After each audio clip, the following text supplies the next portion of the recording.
Acho que está começando.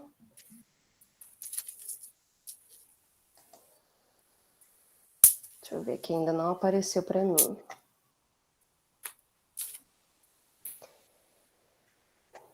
Marcela, para mim tu já está gravando. Já está gravando? Apareceu do vermelhinho gravando, tá? Ah, então ótimo. Obrigada, professora. Agora apareceu para mim. Bom, então boa noite a todos, a todas, a todes.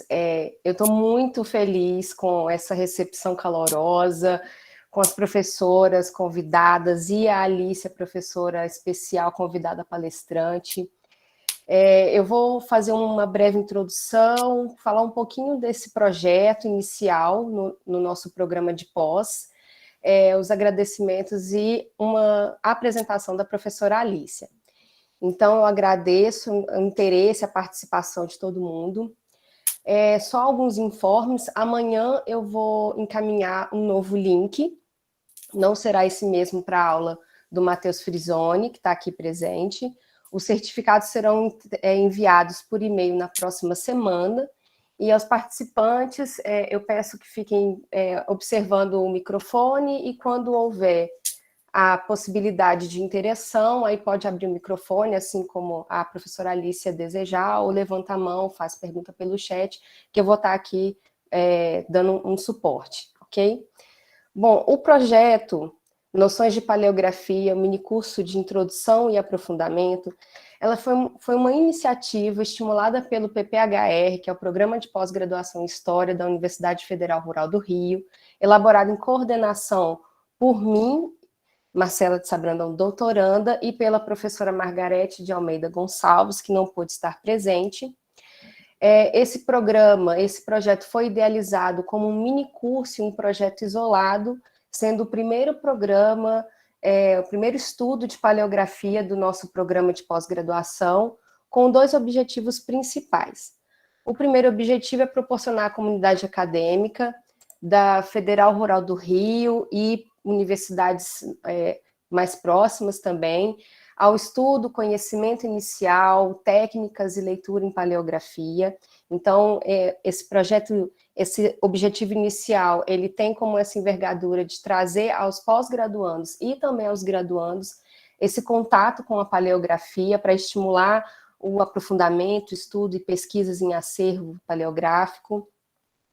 E um segundo objetivo também nosso é exatamente fazer essa aproximação e trocas de conhecimentos com discentes, entre os discentes da Rural do Rio, com os alunos de outras universidades e professores de outras universidades, fazendo uma aproximação também com a oficina de paleografia da UFMG, que é uma iniciativa 100% discente, já há 10 anos, proporcionando debates, eventos e cursos online e lá na UFMG. Então, a partir desse conhecimento e dessa aproximação com os discentes, representados aqui pelo Matheus, da UFMG, da Oficina de Paleografia, um dos nossos objetivos é trazer esse conhecimento, fazer essa aproximação e convidar outros pesquisadores dentro da área da paleografia, como a professora Alicia e demais pesquisadores.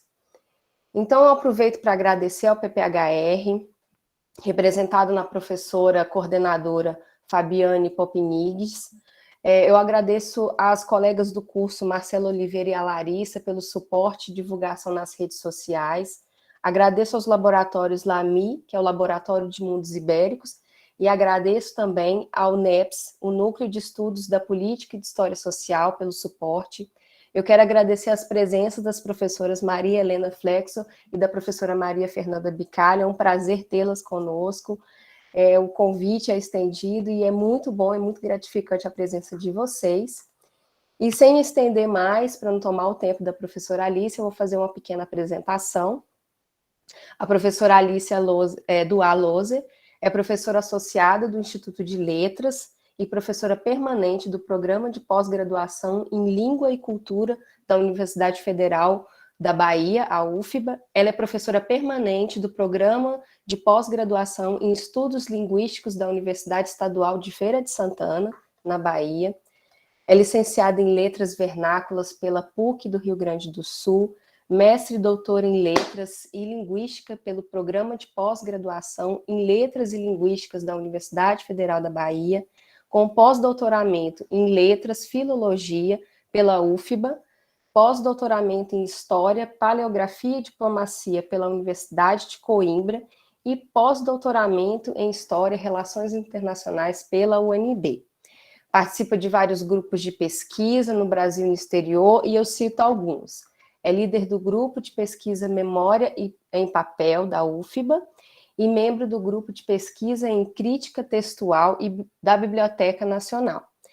Também participa do grupo Metamorfose, Materialidade e Interpretação de Manuscritos e Impressos da Época Moderna, pela UNB, co-coordenadora da equipe binacional de pesquisa, filologia, historiografia e tecnologias derivadas, membro da equipe Pombalia, da Universidade de Lisboa, é autora de diversos textos, publicações, mais de 60 publicações no Brasil, no exterior, é autora de 2 propostas aprovadas pela Unesco de nominações ao programa Memória do Mundo, também foi por 10 anos coordenadora geral do Centro de Pesquisa e Documentação do Livro Raro do Mosteiro de São Bento da Bahia, recebeu menção honrosa do Conselho Estadual de Cultura do Estado da Bahia e medalha de mérito Polícia Militar da Bahia por seu trabalho com os acervos históricos do Estado.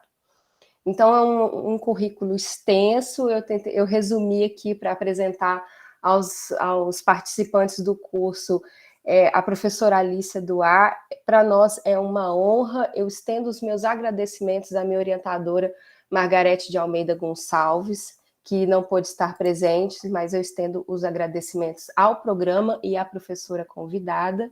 E agora eu deixo a palavra à professora. Se a senhora quiser, faltando 10 minutos, eu posso te avisar, mas fique à vontade, a gente tem por volta de 2 horas aí para a sua apresentação e aula. Muito obrigada a todos, todas e todos. Bom, muitíssimo obrigada, Marcela, obrigada pelo convite. Aquele momento de leitura de currículo é o momento que a gente fica sem saber para que lado olha, assim, né? É bem estranho, mas, enfim, faz parte do nosso protocolo acadêmico, esta sou eu.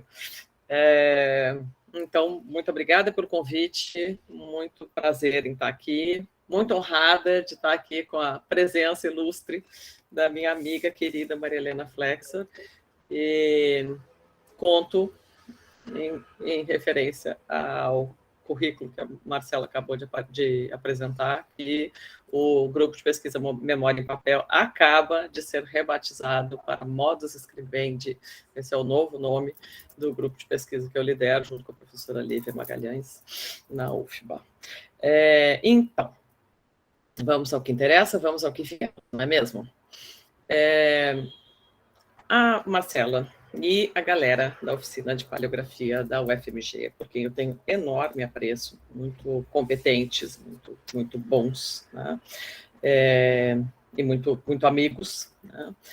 Me fizeram esse convite pedindo que eu falasse para os alunos um pouco sobre paleografia, sobre o que é paleografia, uma introdução à área, né, dos estudos paleográficos. E eu resolvi fazer isso a partir de uma série de exemplos. Em vez de explicar o que é paleografia, eu prefiro mostrar para vocês o que a paleografia nos permite, né, o que a paleografia nos disponibiliza, né, nos dá olhos para ver. Nos instrumentaliza também, né, para ver. Então, eu preparei slides, vou apresentá-los, espero que... Vamos ver se eu consigo... Aquela coisa de...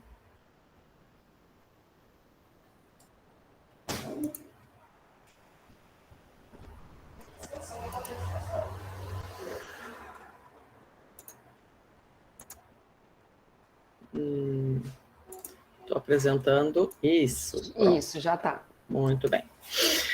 Então, essa aqui é a nova cara do nosso grupo, nosso velho grupo, que agora tem novo nome, Modos Scriband, né? E eu vou, então, falar um pouquinho para você sobre sobre a história escrita à mão, né? Breves apontamentos sobre essa ciência, né? A ciência da paleografia, que é muito mais do que uma técnica auxiliar, que é muito mais do que uma arte de leitura de documentos, como eu espero que vocês, como eu espero ao final da minha fala, ter convencido, né, a vocês, que a paleografia é de fato uma ciência com objeto próprio, com metodologia própria, com teoria própria, né? Metodologias, teorias e objetos, né? É mais fácil a gente falar assim. Mas, grosso modo, paleografia é a ciência das escritas antigas, né? E a paleografia, ela não olha só para escrita e para leitura dessas escritas antigas, né? Ela lança o olhar sobre a produção desses escritos, né? Porque todo escrito tem o seu momento de produção, a sua forma de produção, o seu modo de produção, a sua mão que produz, né, com uma função específica, objetivos específicos, né? E também lança olhar sobre os instrumentos que produzem essa escrita, sobre essa materialidade da escrita, né? Sobre os modelos a partir dos quais essa escrita é produzida. Modelos, vocês vão ver, né, daqui a pouco na minha fala, eu estou falando de modelos de escrita, né? Escrita a partir de determinados padrões que mudam com o tempo, mudam com as tendências, né? Lança olhar também sobre as mãos que produzem essa escrita, né? Quem são essas pessoas que seguram a pena e que produzem, né, essa escrita que a gente vê plasmada nesse suporte, em geral, papel ou pergaminho, né? Também lança olhar sobre os ambientes e as instituições de onde emanam essas escritas, porque uma escrita não brota do nada, uma escrita é feita dentro de um contexto, né, com objetivos específicos, né? Também lança olhar sobre como, quando, onde, por quem, e para que são produzidas essas escritas, né? Essas últimas aqui são perguntas, né, que a gente chama, que nós dizemos, né, que são os pressupostos da paleografia moderna, que se entende como ciência, né, que se entende como uma atividade que vai muito para além dessa técnica de ler documentos, né? É uma ciência bastante democrática, vocês também vão perceber, e é uma ciência de muitas interfaces. A paleografia está olhando para uma escrita, está olhando para sujeitos que produzem essa escrita, para instituições que produziram essa escrita, para suportes e materialidades dessa escrita, tintas específicas, instrumentos de escrita específicos, e ela não pode olhar isso só a partir do seu único ponto de vista. Então, para isso, ela vai lançar mão de uma série de outros conhecimentos, né, com os quais ela dialoga muito de perto, sem subordinação, né, mas dialoga de perto, de igual para igual. Ela pode ser acionada por todo mundo, né, por todos nós que lidamos com paleografia, para a leitura de um texto, e, em geral, é essa a parte mais conhecida da paleografia, né, a parte de leitura de texto, mas ela pode ser acionada para situar uma escrita no tempo e no espaço, né? Para dizer para a gente que aquele texto que a gente está olhando, ele tem um lugar, ele foi produzido por uma mão, e ele tem características, e se ele é o que ele está de fato nos dizendo que ele é. Se ele é falso, se ele é verdadeiro, se ele é original, se ele é uma cópia, se ele é um traslado, né, e por aí fora. Muita história escrita à mão, a gente tem, muita mesmo, né? Eu fico com pena quando percebo pesquisadores, muitas vezes, se afastando dos períodos mais recuados da nossa história, né? E se afastando dessa história escrita à mão, que está muito ainda a ser explorada. Em geral, quando a gente pensa em história escrita à mão, história manuscrita, a gente pensa em arquivos bem famosos, bem tradicionais, como a Torre do Tombo, o Arquivo Ultramarino, a Biblioteca Nacional, o Arquivo Nacional, né? Mas nós temos uma quantidade enorme, gigantesca, de materiais que precisam ser lidos e analisados na sua exata medida, no seu contexto específico e sob perspectivas das mais diversas.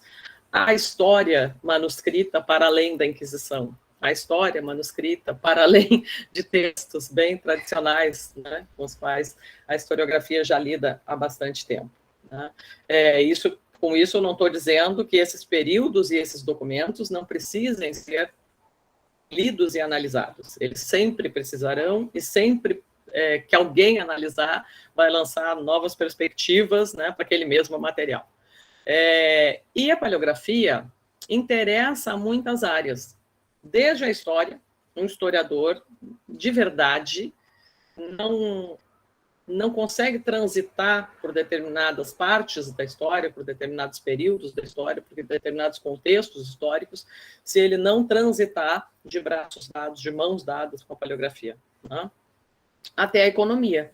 Nós vemos, por exemplo, documentos que são de extremo interesse, são manuscritos antigos, precisam ser lidos, paleograficamente lidos, tratados e analisados, e são de enorme interesse, por exemplo, para a economia das construções.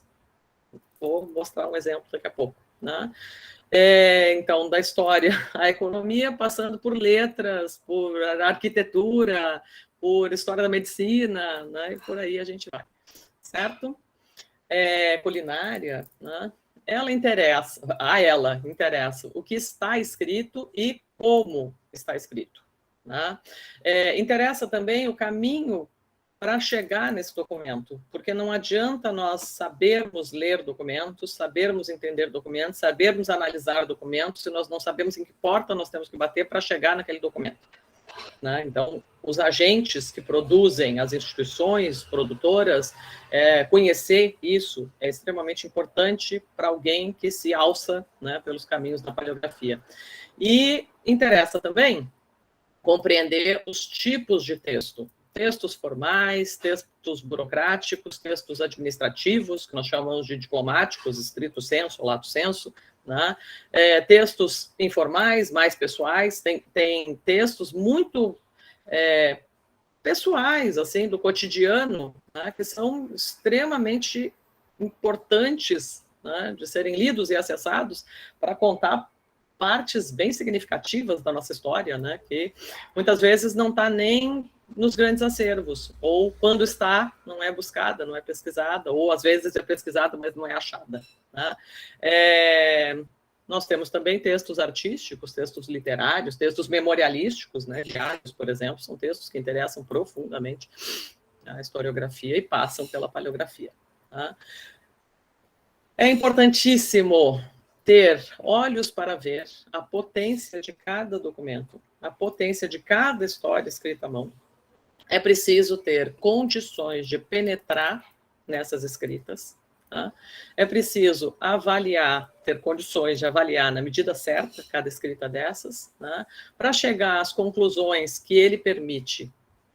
O documento nos dá os dados e nos limita de alguma forma, né? E aí os nossos conhecimentos acessórios também vão nos limitar de alguma forma a tirar as conclusões, que nós podemos tirar as conclusões a partir daquilo que nós estamos vendo e até fazer inferências, mas não para além, não fazer afirmativas para além do que o próprio documento nos permite. Né?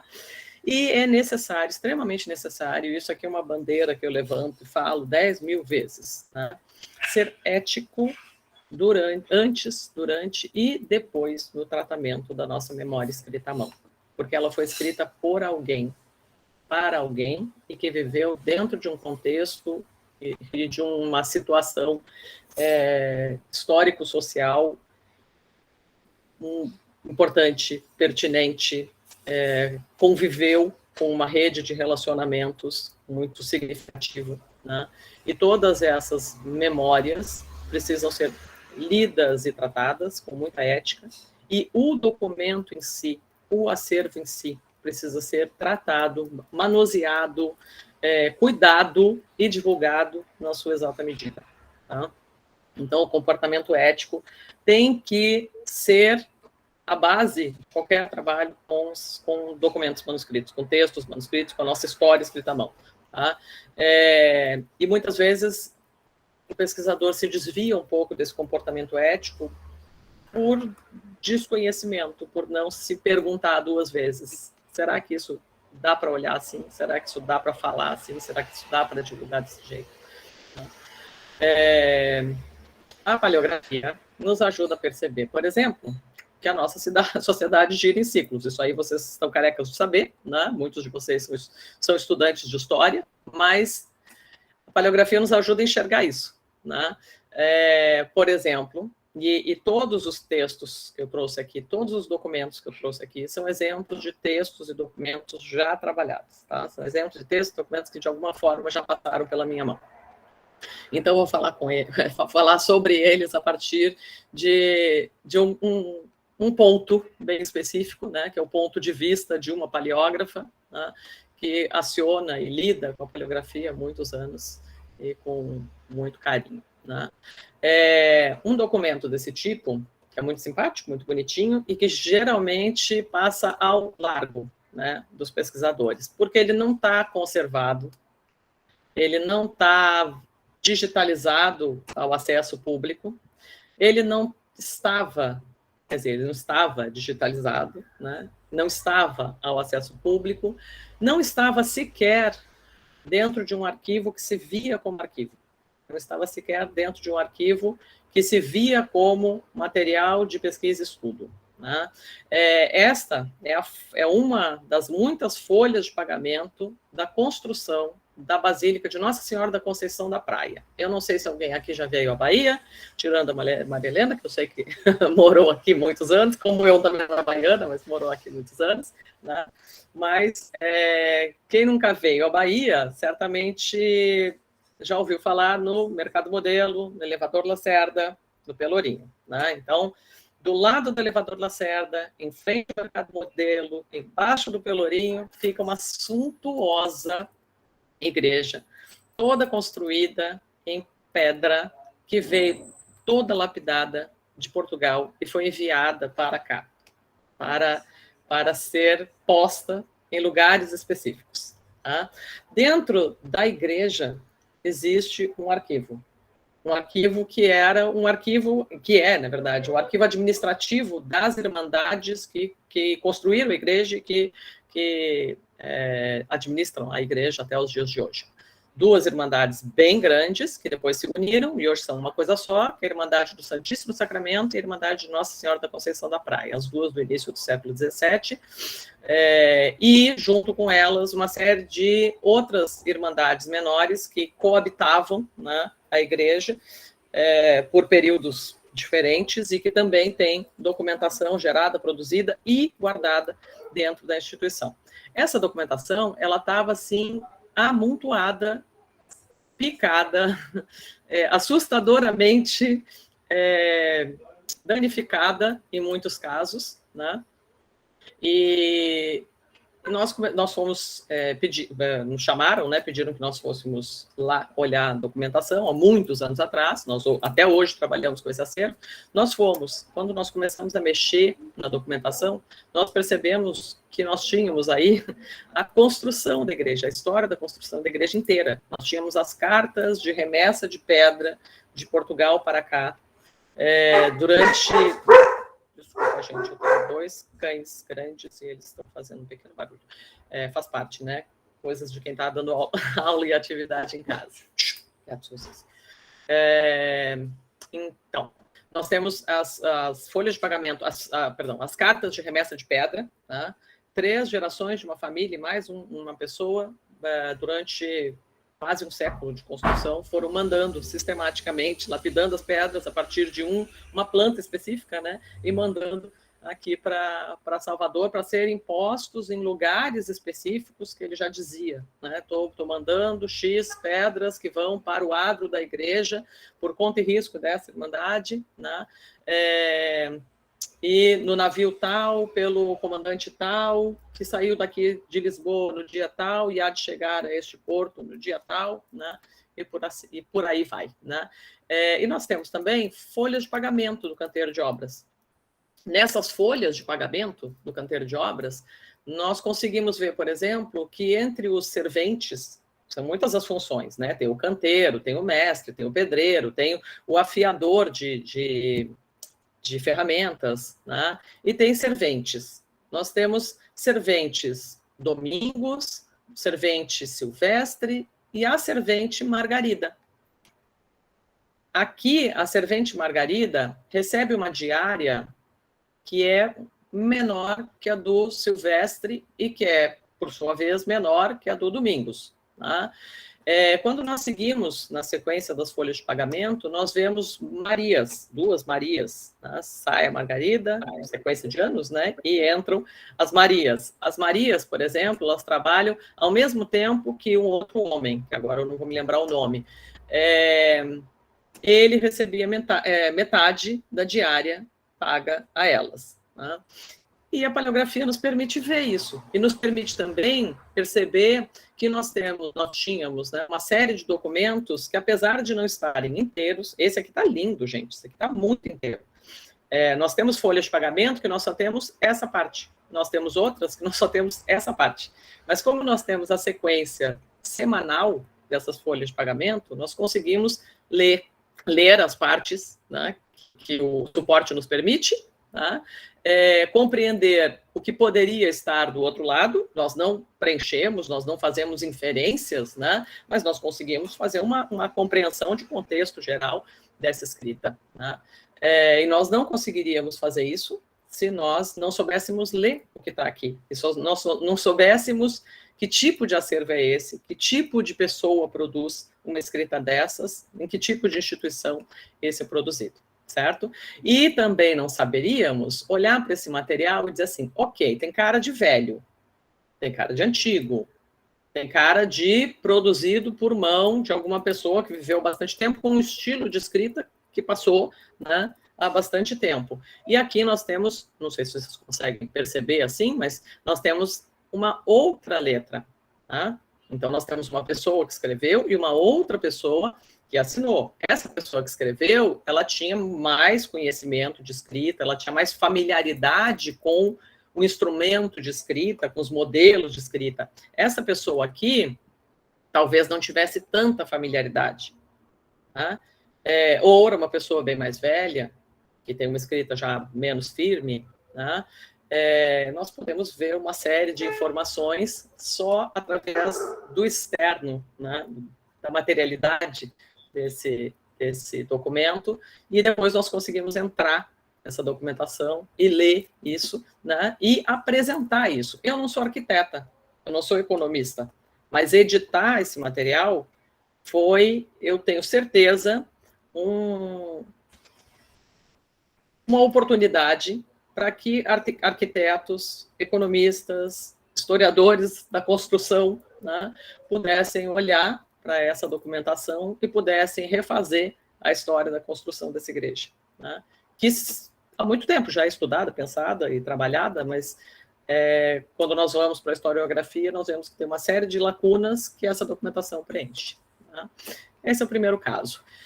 Se quiserem fazer pergunta, comentário, fiquem à vontade, viu, gente? Eu não sou uma pessoa nada formal, então, se vocês não quiserem ser também, ficarei muito feliz. Afinal de contas, isso é muito mais uma atividade do que uma palestra, uma conferência, né? Ficar falando aqui sozinha talvez seja a melhor opção.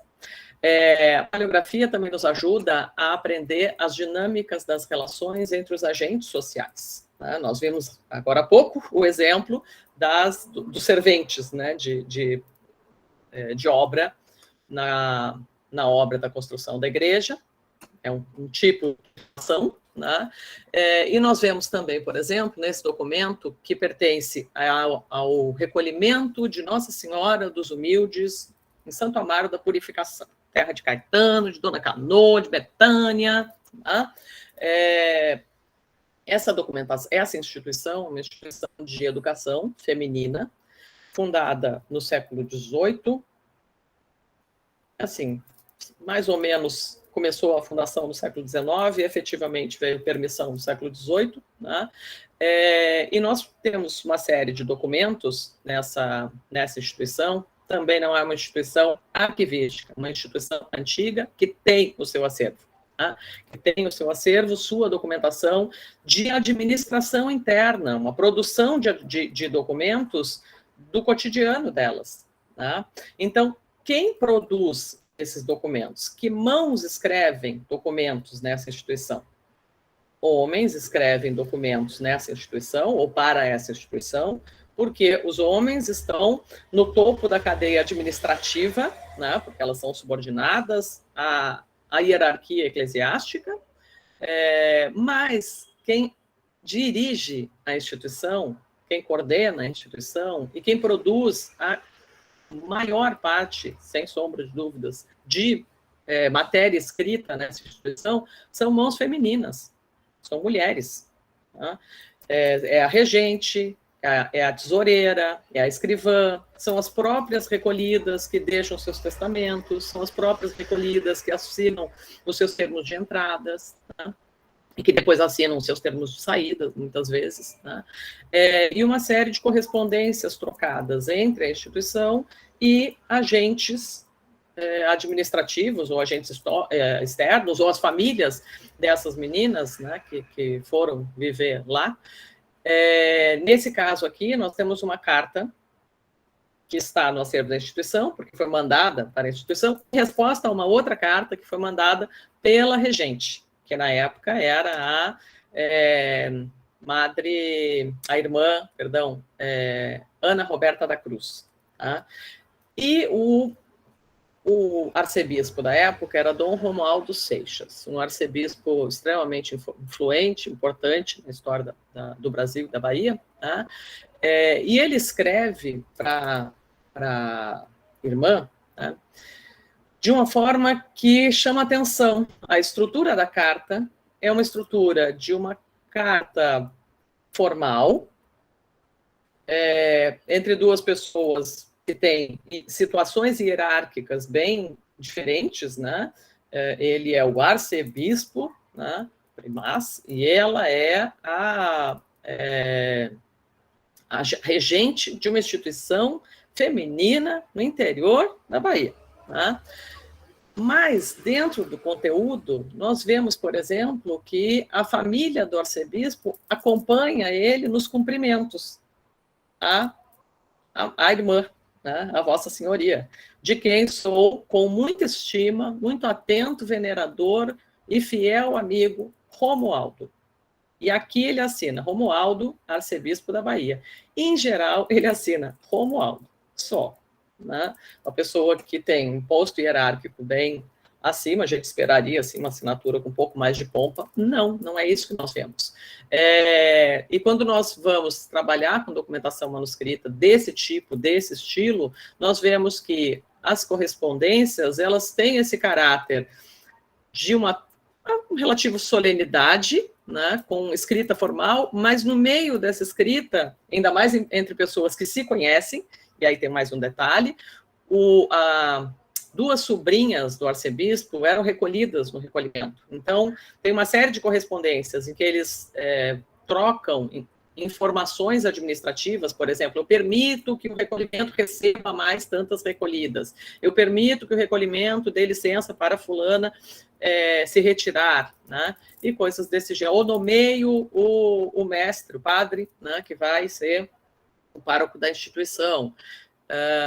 Mas nós vemos também que eles mandam recados para sobrinhas, eles mandam abraços, eles falam sobre a saúde um do outro, né? Nós só temos a correspondência, na instituição, nós só temos a correspondência recebida. Nós não temos a correspondência enviada, então temos a correspondência passiva, não temos a ativa. Mas nós vemos pela resposta de um, nós conseguimos inferir a informação anterior do outro. né? E isso é muito interessante. Nós conseguimos ver, então, através da leitura paleográfica, né, da leitura desses documentos e do acesso a esses documentos, nós conseguimos ver como é que as pessoas numa sociedade, muitas vezes, se relacionam. Tá? Essa documentação também é da instituição, está na instituição. Hoje, boa parte dela já digitalizada, restaurada, higienizada e disponibilizada, uma parte em livro, já publicado por nós, outra parte no site do Memória e Arte, que é a instituição sem a qual nem um décimo dos trabalhos que eu vou apresentar aqui aconteceria, né? E no site do Memória, então, vocês encontram a parte, justamente essa aqui, né? A parte administrativa, e as correspondências estão lá, acesso, né? Se quiserem baixar, se quiserem ver, se quiserem acessar, os facsímiles e as respectivas transcrições. Tá? Depois eu boto aí no chat o site do Memória e Arte, memoriaarte.com.br. A paleografia também nos ajuda a entender o funcionamento das instituições e conhecer essas dinâmicas da história social da escrita. Né? Em relação ao funcionamento de instituições, a gente já falou um pouquinho, em relação às outras duas, mas também em relação à Casa Pia dos Órfãos de São Joaquim, uma instituição também aqui de Salvador. Claro, vocês estão vendo que eu estou trazendo muitas informações aqui da Bahia, afinal de contas eu disse que ia falar a partir das minhas experiências, né, dos documentos com os quais eu de fato trabalhei, ou continuo trabalhando. Então, a Casa Pia dos Órfãos de São Joaquim é uma instituição que funciona num prédio bem mais antigo do que ela, mas uma instituição que foi fundada no século XIX com o objetivo de receber meninos órfãos. Né? Hoje ela é um colégio, continua também funcionando como Casa Pia. Né? O colégio é misto, a parte de recolhimento, né, é exclusivamente masculina ainda. Né? Na documentação da Casa Pia, que também não é um acervo evidente, também não está numa Biblioteca Nacional, não está numa Torre do Tombo, está dentro da própria instituição, que também, assim como as duas outras, nos chamou para poder trabalhar, olhar para a documentação deles, até para entender, né? Muitas vezes a instituição não sabe o que tem, a instituição, não é que ela não saiba o que tem, mas ela não sabe exatamente o que é aquilo que ela tem. Né, o que é a importância daquilo que ela tem, ou ela não consegue lidar com aquilo, ou porque está muito estragado, ou porque está muito em estado delicado, ou porque ela não consegue ler. Na maioria dos casos, o primeiro empecilho é esse. Né? Então, no caso da documentação da Casa Pia dos Órfãos de São Joaquim, que também está já tratada, uma parte já tratada, uma parte já disponível no site do Memória e Arte, nós vemos que os meninos eles entram sempre com o termo de entrada de órfãos, né? E, sistematicamente, nós vemos o termo de saída desses órfãos. É considerado órfão aquele menino órfão de pai. Ele pode ser de pai e de mãe, mas se ele for órfão de pai, ele já é órfão. Né? E nesse termo de saída, que sempre é associado a um outro documento, isso aqui é uma anotação manuscrita no documento, vocês estão vendo aqui, né? Isso, olhar para esse instrumento que escreve, né? Isso aqui é a pena, isso aqui é manuscrito, em momentos diferentes, né? Nos ajuda a entender, por exemplo, que eu estou diante de escritas em tempos diferentes, por mãos diferentes, né? Com objetivos diferentes. Esse aqui foi para informar a saída do menino. Esse aqui é para dizer, olha, esse registro de saída, ele também consta na entrada. O registro de entrada é o 716. Tá? Então, a organização da própria instituição fica visível assim, nessa estrutura aqui. E o que é que nós vemos aqui? Nós vemos que esses meninos, eles saem da Casa Pia, depois de estudar, né, para ser empregado em algum lugar, para ser ensinado, para ser a eles ensinada uma profissão, um ofício. Né? A Maria Helena, inclusive, já trabalhou um bocado com ofícios. Sempre que eu vejo esse documento, Maria Helena, me lembro do Tiago. Os ofícios, né, que são ensinados, né, para os quais os meninos saem para aprender, eles são dos mais variados. Eles saem para trabalhar em... armazém de secos e molhados, em fábrica de tecidos,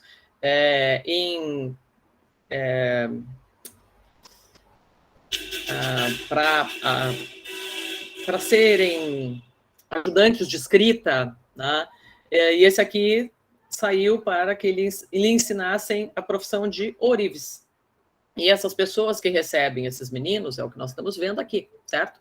Essas pessoas que recebem esses meninos, elas se responsabilizam por eles, pela educação, pelo resto da educação deles, pela formação deles, até que eles completem a idade de serem, né, poderem ser donos dos seus próprios narizes e responsáveis por si mesmos, né?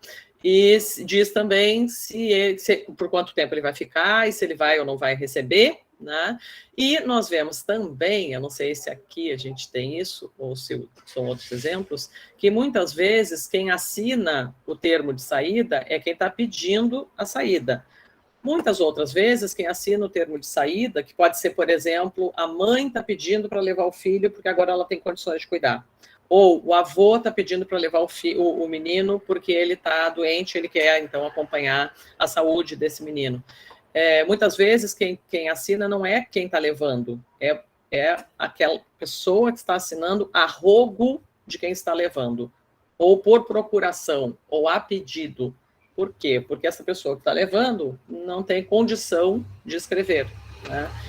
Ou porque não está presente no ato. Mas, em geral, a pessoa está presente no ato e não tem condições de escrever. E, com isso, a gente vê como funcionam as instituições, né? Quais são os objetivos das instituições e também qual é essa dinâmica, né? da escrita. A escrita que é uma estrutura social, né? Um agente social, está aqui os elementos de validação, né? Nós vemos quando a gente vai para o final desses documentos, que são termos bem pequenos, né? Aí no finalzinho a gente sempre tem essas assinaturas. Se nós fizermos uma pesquisa só sobre essas assinaturas, nós vamos ter uma pesquisa maravilhosa para se fazer só sobre como se dá essa dinâmica de escrita. A gente vê, por exemplo, aqui, que essa pessoa aqui que está retirando, que está assinando para a retirada do menino, é uma pessoa que tem muita habilidade de escrita e uma assinatura daquelas que é bem elaborada, ou seja, uma assinatura usada com frequência, né? Alguém que elabora dessa forma a assinatura, em geral, é alguém que tem condição, status social e, muitas vezes, poder, né? Essa outra pessoa aqui, ela consegue assinar. Ela consegue assinar, até com alguma dificuldade, mas ela consegue, né? Então, ela ascendeu a condição de escrita, talvez não da produção de um texto integral, né? Ou não da produção de um texto dentro das fórmulas de escrita que determinados textos nos pedem, tipo a fórmula de escrita específica de uma ata, talvez essa pessoa não ascendesse a isso, né? Mas ela consegue ler, talvez ler, né? Mas ela consegue certamente assinar, o que também não é um atestado de competência extensa, né, em escrita, mas é uma pessoa que tem condições de firmar o próprio nome, né? Aqui nós vemos uma pessoa que está no meio do caminho aqui, né, entre essa escrita e essa escrita, uma pessoa que consegue escrever o seu nome, não com tanta habilidade, nem com tanta destreza quanto esse, mas uma pessoa que já tem provavelmente um pouco mais de intimidade com a escrita do que essa pessoa aqui, né? E aí nós vemos que muitas pessoas não têm essa condição e são assinadas por agentes, são assinadas por procuradores, a pedido, a rogo ou de cruz. As pessoas assinam com a cruz, elas vão lá e botam a cruz delas, né? E aí a pessoa que está produzindo o documento diz assim, cruz de fulano de tal, certo?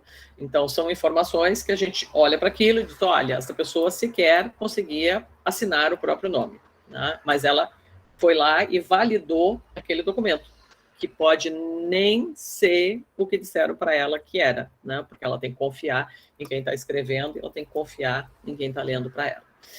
Tudo isso que a gente consegue ver, às vezes, só enxergando a estrutura de um traço, né? A forma como se pega o instrumento de escrita desse traço. A paleografia também nos ajuda a perceber a evolução de uma língua em que estruturas linguísticas são mobilizadas, né, ao longo do tempo. Nós temos, por exemplo, em documentação da Sociedade Protetora dos Desvalidos, aqui de Salvador, uma sociedade toda formada por negros, até hoje ativa, que nasce de uma cisão de uma irmandade anterior, Irmandade Nossa Senhora Soledade dos Desvalidos. Essa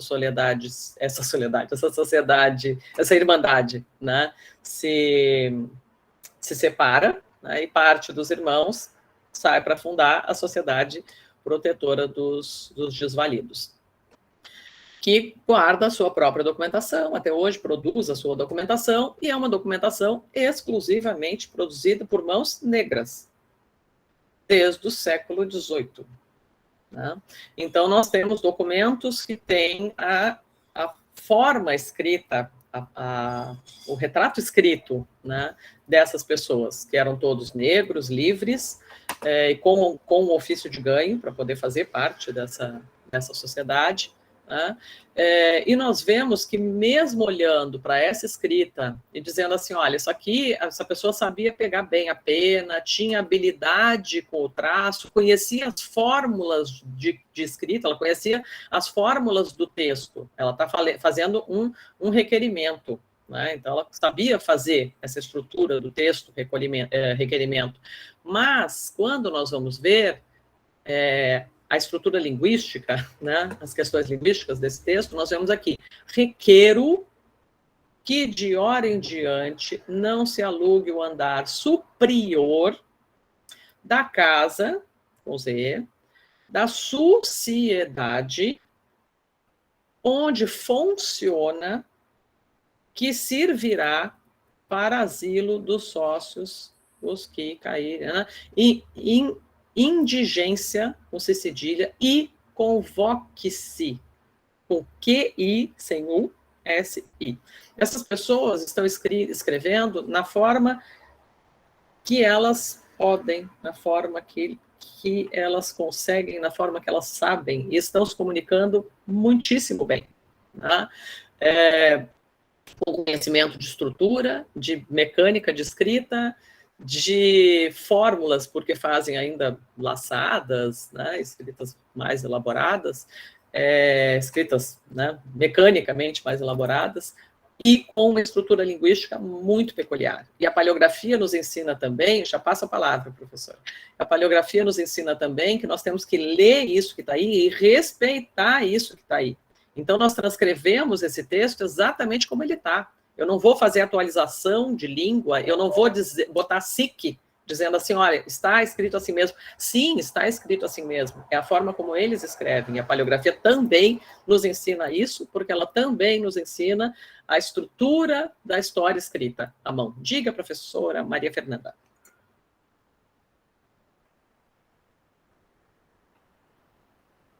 Primeiro, não me chama de professora, eu sou sua aluna.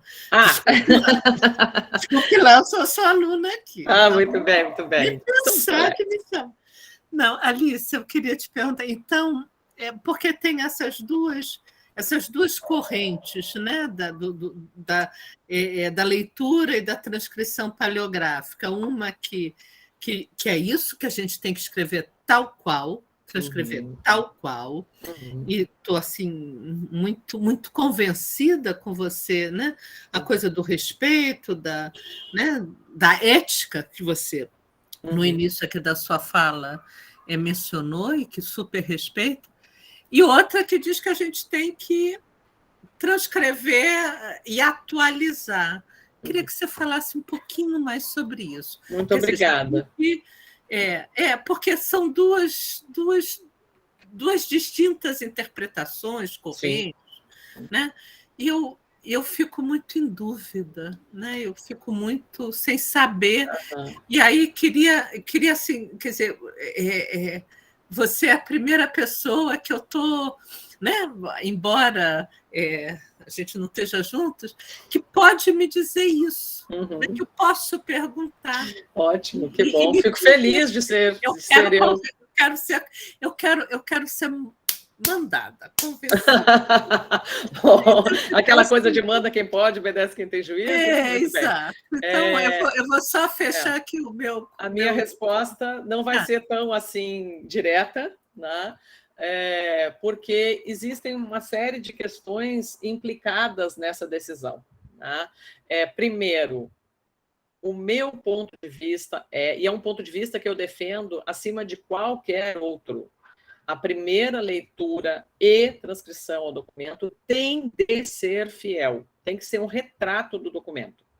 Porque se o pesquisador ele for ler e já for transcrever fazendo alterações, ele vai sempre ter que voltar ao original para conferir o texto. Porque olha a quantidade de informação que eu perco quando eu leio esse texto e champo ele, eu estou inventando um falso histórico. Um falso histórico que não é só linguístico, é um falso histórico situacional, é um falso histórico social, porque eu estou dizendo que essas pessoas faziam o que elas não faziam. Elas faziam a língua delas, isso é uma característica delas, empírica delas. Né? Então, ler isso e já transcrever fazendo atualização, para mim é um crime assim, lesa pátria, lesa história, né, deles. Porque eu posso errar na minha leitura e mais ainda, eu posso errar na minha interpretação. E eu vou tirar uma camada informativa gigantesca de coisas, né, que eu estou subtraindo dessa história que está aí. Tá? É possível apresentar o texto lido por um paleógrafo de uma forma mais palatável para alguém que não é paleógrafo? É possível, sim. Para isso existe a edótica, que é uma das muitas ciências com quem a paleografia dialoga assim, bem de pertinho, tá? Que é uma ciência muito cara à filologia, que é a ciência da edição. Da apresentação do texto, da forma de das formas, né, de apresentação do texto. Então, por exemplo, se hoje as pessoas, os alunos do colégio, leem a Carta de Pero Vaz de Caminha, é porque esse caminho linguístico de transposição foi feito, ou bem ou mal, mas foi feito. E muitas vezes ele de fato precisa ser feito para essa primeira abordagem. E eu não estou dizendo de nenhuma forma que modernizar um texto, atualizar um texto é errado, mas se pode errar muito ao modernizar, se pode errar muito ao atualizar e se vai perder muita informação se nós fizermos isso. Por que eu estou dizendo que a primeira leitura tem que ser a mais fiel possível? Porque eu já estou contando para vocês que a gente faz uma leitura e uma transcrição. Depois a gente faz uma nova leitura e outra nova, e outra, e mais outra, quantas forem necessárias, quanto mais difícil for a mão, quanto mais difícil for o documento, quanto mais difícil for o conteúdo desse documento, né? Ou as fórmulas linguísticas desse documento, ou o estado de conservação desse documento. Tá? Eu estou falando do documento no sentido de monumento de memória, tá? Mas pode ser um livro, pode ser um diário, como eu disse, né? Não precisa necessariamente ser um documento burocrático, administrativo. Né? Isso aqui é um requerimento interno de uso administrativo deles lá. Né? Então, eu, como filóloga que sou, digo que nós transitamos, filólogos, em geral, transitamos entre todos os tipos de edição. Muitas vezes porque o nosso público-alvo pede. E essa é a pergunta que a gente tem que fazer. Quem é o público da minha edição? Quem é o público da minha transcrição? Sou eu. Sou eu com que objetivo? Eu quero conhecer a história dessa instituição a partir de fato e data? Nome? Ou eu quero conhecer a história dessa instituição, a partir da realidade dessa instituição? Se eu quero conhecer a história, fato, data e nome, eu posso fazer uma transcrição já botando ali o requeiro, já botando o casa com S, sociedade com O, S, com C, né? Funciona com funciona, servirá com E, e assim vai, né? Mas eu corro risco, por exemplo, ao pontuar, de entender a sintaxe errada. Me dava um nervoso. Eu assisti algumas aulas lá, algumas não, várias aulas, quando eu passei uma temporada em Coimbra, né? E estava lá como professora visitante, mas assisti várias aulas de vários colegas, né? Em várias universidades diferentes. E uma dessas professoras, ela dizia assim, aqui vocês podem botar uma vírgula, aqui vocês podem botar um ponto. Na primeira leitura, com os alunos de primeiro semestre, né? Não especificamente Coimbra, né? Outras cidades de Portugal, mas isso me dava uma agonia, porque são alunos de história, e paleografia é uma ciência histórica, né? É uma ciência da natureza do texto, da produção do texto, de toda essa integridade aqui que eu estou falando, né? Então, já ler fazendo essas alterações é um risco que a gente se coloca desnecessário, né? E quanto mais a gente anda pela paleografia, mais a gente se pergunta, realmente é necessário fazer essa atualização? Realmente é necessário estabelecer esse critério, né? Mas a minha primeira professora de paleografia, ela dizia assim, tudo pode, contanto que se avise numa edição. Então, para editar um texto, que é o segundo passo, a partir da primeira leitura, né, a gente pode fazer uma edição, que é uma transcrição apresentada ao outro, com contexto, com critérios explícitos, com estudos variados, né, com descrição material, tudo isso compõe uma edição. E a transcrição. Não sei se lhe respondi, creio que sim. Respondeu, super respondeu. Muito bem. Olha só, mas eu acho que a minha intervenção como uma aluna interventora, né? Porque os nossos alunos às vezes não respondem. Olha, o Guilherme levantou a mão, Natan. Isso, já encorajou.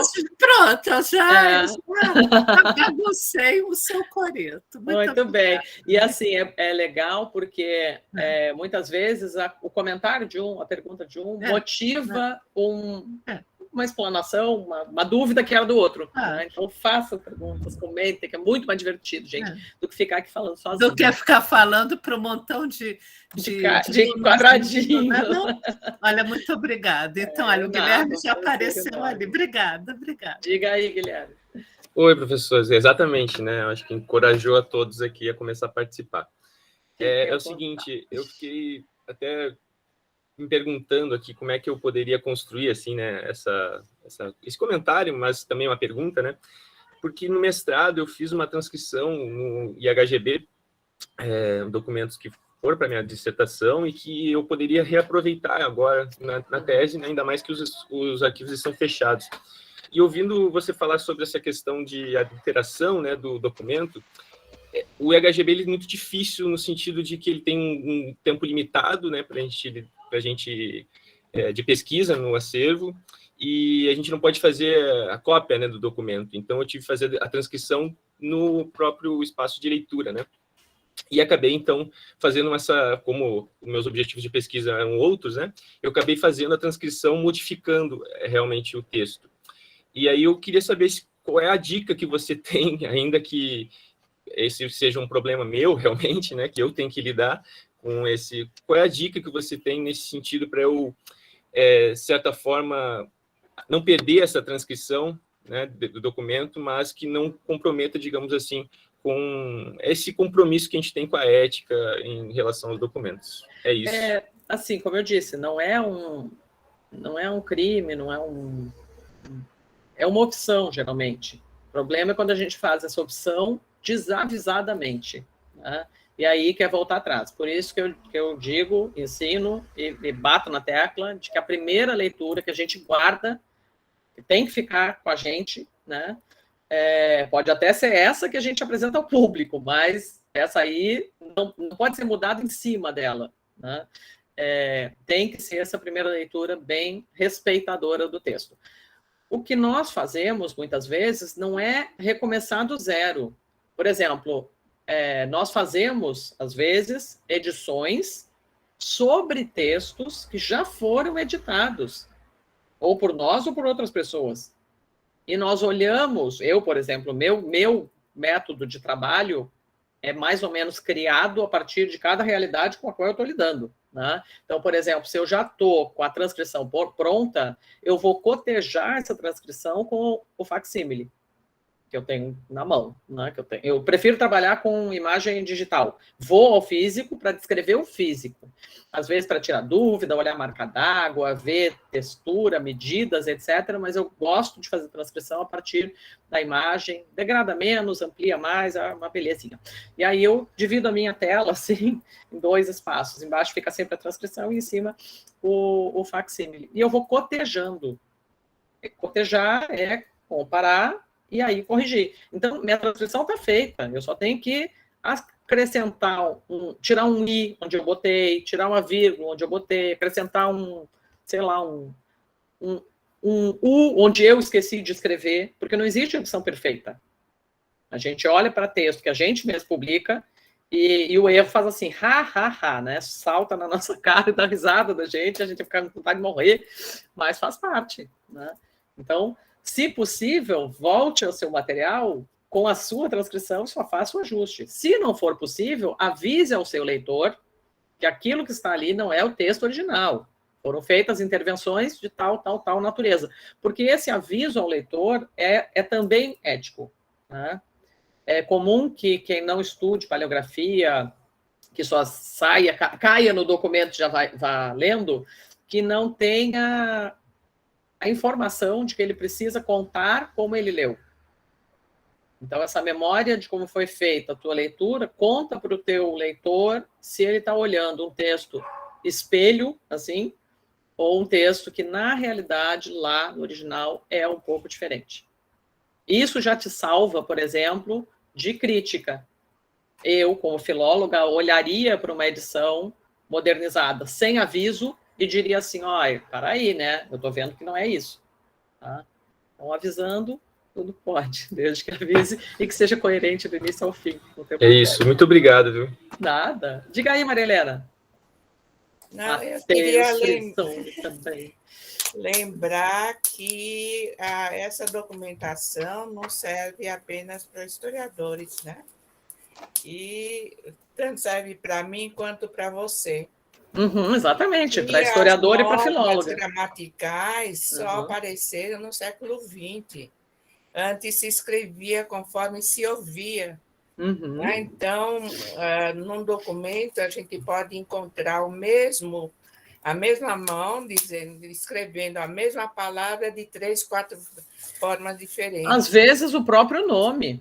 O escritor, às vezes, assina o próprio nome de 2, 3 formas diferentes no mesmo fólio. Justamente. Então, para a linguística, né, a gente tem que seguir religiosamente a ortografia de época. Né? Senão, a gente tira a validade para quem estuda a língua portuguesa. Né? Agora, o historiador, eu costumo fazer conforme está escrito, que eu gosto por causa das minhas abreviaturas. Né? Mas eu uso a informação e raramente eu faço citações. Então, se a gente for citar, aí, como disse a Alicia, a gente tem que avisar o leitor que está modernizando. Agora, também tem que tomar muito cuidado, porque eles usavam vírgulas. Né? Vírgula antes de E. Ilustríssimo, vírgula. E, excelentíssimo, está ali, faz parte. Né? Pois é, eu não me perdoo também não tinha celular com máquina fotográfica, para fotografar um documento do século XVIII que tinha vírgula depois de todas as palavras. Né? Era muito lindo, interessante. Gente. Isso é marca registrada daquele texto. Pois é. Né? Então, eu acho que nesse artigo que você leu, você viu a interpretação dada, né, por João Vasconcelos e esqueci o nome agora, do estudo dos jesuítas. Né? Acaba desvirtuando ou cortando o documento, né, tentando tornar ele legível para o pessoal da atualidade, não é? Então, eu sou absolutamente contrária a se modernizar, né, a escrita antiga, porque tira um instrumento de toda, né, os meus novos amigos filólogos. Eu fico dizendo que é apresentar uma figura antiga com uma roupa moderna. Pois é, não é? É isso que eu queria dizer. Diga aí, Matheus, depois Marcela. Ou Marcela, depois Matheus, não sei. Eu vou só aproveitar a fala da professora Maria Helena e ler a pergunta do Natan para você, Alice. Desculpa, eu não estou olhando o chat, perdão. Não, mas eu olho o chat aqui e aí eu acho que casa bem. O Natan pergunta: a característica mais elaborada da escrita tem alguma relação com o dialeto da época, considerando também o peso de onde está sendo escrito e com o quê? Acho que casa bem com esse tema. Sim. Não é possível a gente falar em dialeto de uma época. A gente fala de núcleos linguísticos, de estratos linguísticos em situações específicas, né? Hoje, quando a gente estuda sociolinguística, a gente estuda as variações diastráticas, diatópica, diafásica, que são as variações de situação, ou seja, eu aqui com você estou falando de um jeito, quando eu acabar aqui, vou lá falar com meu filho, vou falar de outro jeito, né? Se eu e a Maria Helena estivéssemos há 200 anos atrás, nós certamente falaríamos de outro jeito, sendo professoras, as duas, né?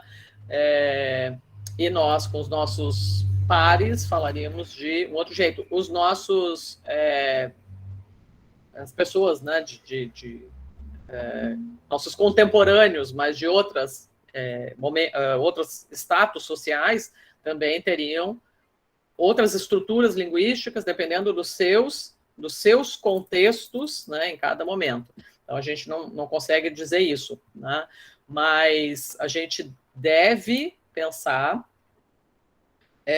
que esse retrato linguístico faz parte, né, da relação com a língua, faz parte da relação que essas pessoas tinham com a língua, né? E o fato, por exemplo, nesse caso aqui, dessas pessoas que talvez tivessem a consciência de que não escreviam dentro de modelos tão esperados, padrões tão esperados de escrita, e elas não deixaram de escrever, né? Isso também conta que uma relação dessas pessoas com a língua é a consciência de que a escrita é poder. E ter o poder de escrever e produzir os próprios documentos é um baita poder, né? E eles não abrem mão disso, mesmo escrevendo de alguma maneira um pouco limitada. Esse documento que eu trouxe, ele é já bem mais próximo do que a gente tem de estruturas linguísticas mais formais, etc. Mas nós temos outros dessa mesma... Eu separei um documento para a gente, talvez, se possível, ler no final dessa aula, que é essa sociedade, só que é um século antes, né? E se der tempo, não sei se vai dar, mas se der tempo a gente chegar nele, vocês vão ver que é o mesmo conjunto de pessoas em período diferente, né, com a mesma peculiaridade de não usarem as estruturas linguísticas que nós esperaríamos, né, para escritas tão bem traçadas, eles usam também lá naquele período. Então, uma característica dessas mãos, uma característica dessas pessoas. Então, desassociar a história da língua, da história da escrita, também não é uma boa opção, né? Tem toda a razão de dizer, no sentido, né, de uma coisa estar associada com a outra, certo? O peso de onde está sendo escrito o que, eu acho que tu está falando de peso social, peso moral, né? Porque na escrita a gente fala também peso da mão, peso da mão sobre a pena, né? Aqui, por exemplo, nós temos uma escrita com mais peso, uma escrita com menos peso. Diga, Matheus, espero ter respondido.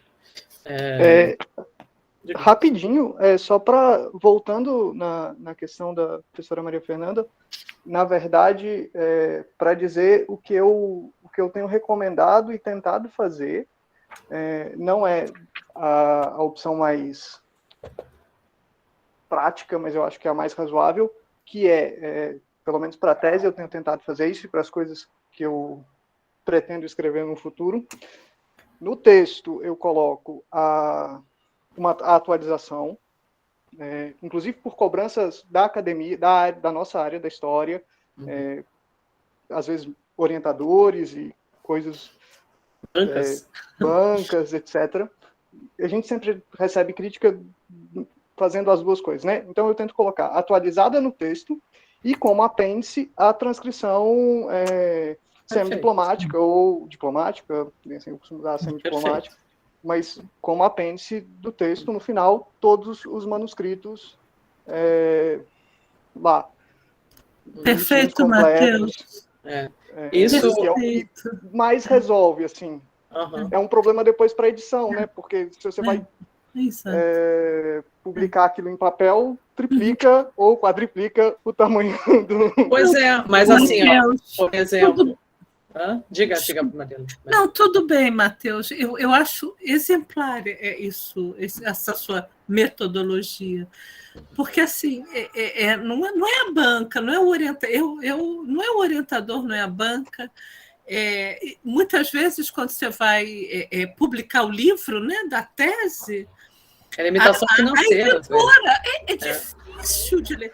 Sabe, se você não desenvolve a abreviatura, por exemplo, né? O dito, é difícil, né? O Gonçalves, GLZ.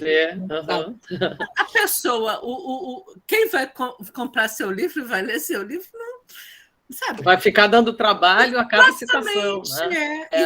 Então, eu acho que essa sua metodologia, Matheus, é exemplar. É claro que você vai ter que negociar mais páginas, não sei o quê. Mas, por exemplo, assim, quando nós trabalhamos, um outro exemplo de documentação, eu acho que está em alguns slides aqui, quando nós trabalhamos com os livros do Tombo, Mosteiro de São Bento da Bahia, foi um trabalho que levou 10 anos, feito por cerca de 30 pessoas, e nós produzimos todas as edições dos vários volumes para teses e dissertações, então edições acadêmicas. Né? Quando eles viraram Memória do Mundo da Unesco e a Petrobras disse, vamos patrocinar uma publicação, nós queríamos fazer a nossa publicação acadêmica para o grande público. E isso não é bom senso. Né?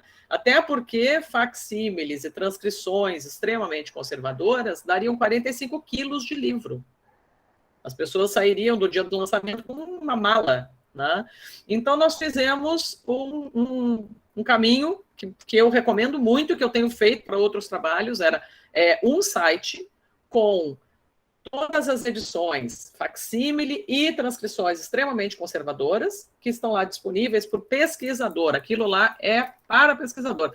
E na coleção impressa, que é mais palatável, então nós desenvolvemos abreviaturas, sem marcação, inclusive, não obedecemos mise-en-page, que é a estrutura do texto, assim, né, por uma questão de economia de papel mesmo, e pontuamos o texto em alguns aspectos, né, para aumentar a compreensão. Mas o pesquisador, o historiador, o linguista, o paleógrafo, vai lá olhar no site. E está avisado no site que tem o livro, está avisado no livro que tem o site, e que cada um tem critérios diferentes. Então, são 3 edições num trabalho só, mas vale a pena porque a gente atende todas as possibilidades. Aquela documentação merece. Né? A documentação que a gente trabalha merece. É isso, quer dizer, uma coisa é o leitor, é o leitor comum, que nem vou dizer que leitor comum seja... Por exemplo, os nossos alunos de graduação, que ainda não têm nenhuma noção de paleografia, a gente quer que os nossos trabalhos, né, as nossas dissertações de mestrado, teses de doutorado, quando publicadas, sejam lidas. Né? Sim. Então, uma coisa é o leitor comum. A outra coisa, claro, somos nós. Mas um conselho que eu sempre dou é historiadores que lidam com fontes, que produzem uma quantidade enorme de organização de material, digitalizam, às vezes transcrevem, às vezes mandam transcrever, e isso fica nas suas gavetas e vocês usam os dados. Deem um jeito, deem seus pulos para botar à disposição os dados também. Dá para fazer no próprio, sei lá, faz um blog, uma coisa meio demodé, mas enfim, ainda existe, ainda se usa, né? Faz um site, bota no site institucional. Existem revistas que publicam fontes. A Labor Histórico, que é uma revista da Universidade Federal do Rio de Janeiro, né? Ela publica fontes pequenas. Não, tem uma da divulguem. Federal também de São Paulo, né, da Unifesp, o Alice, mas aí a gente tem que ser você, cara. A gente tem que ter muita certeza que a gente acertou. Faz parte, dá a cara a tapa. Nós somos historiadores que pretendem entender algo de paleografia. Gente, mas fazer uma leitura e depois uma releitura já dá uma boa confiança. Né? E quanto mais a gente vai, não é porque é historiador ou porque é filólogo, Vanella é historiadora e faz edições maravilhosas. Né? Não, mas ela é uma paleógrafa e ela tem um livro de literatura que é uma bíblia. A gente se acostuma com o tipo de texto, com o estilo de língua do texto, com o traço do texto, e nós terminamos ficando especialistas, muito mais, inclusive, do que um professor de paleografia, naquele texto. Né? Tem gente, por exemplo, que mata charadas que eu não estou matando. Né? E olha que eu trabalho com isso há muito tempo, porque a pessoa está super acostumada com esse tipo de texto, por exemplo. Né? Mas vamos andar mais um pouquinho para a gente ver que a paleografia também nos ajuda a montar quebra-cabeça, gente. Puzzle de 1000 peças é fichinha, é coisa para quem não tem o que fazer. Né? A gente consegue resgatar a memória a partir das possibilidades de leitura que a paleografia nos dá para encaixar as coisinhas nos seus respectivos lugares. Tá? Então, um livro também daquela Sociedade Protetora dos Desvalidos, que estava assim em pedacinhos, em caquinhos, e esse é só um dos muitos exemplos de juntar caquinho que eu, professora Vanilda, já fizemos na vida. Professora Vanilda do Memória e Arte. Porque nós nós gostamos, nós não temos juízo nenhum, né? Nós gostamos de trabalhar com acervo que não está na instituição pública, digitalizado, disponível. Pública, eu estou dizendo de ao acesso público.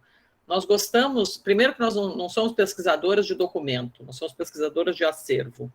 A gente olha o documento no seu contexto, né?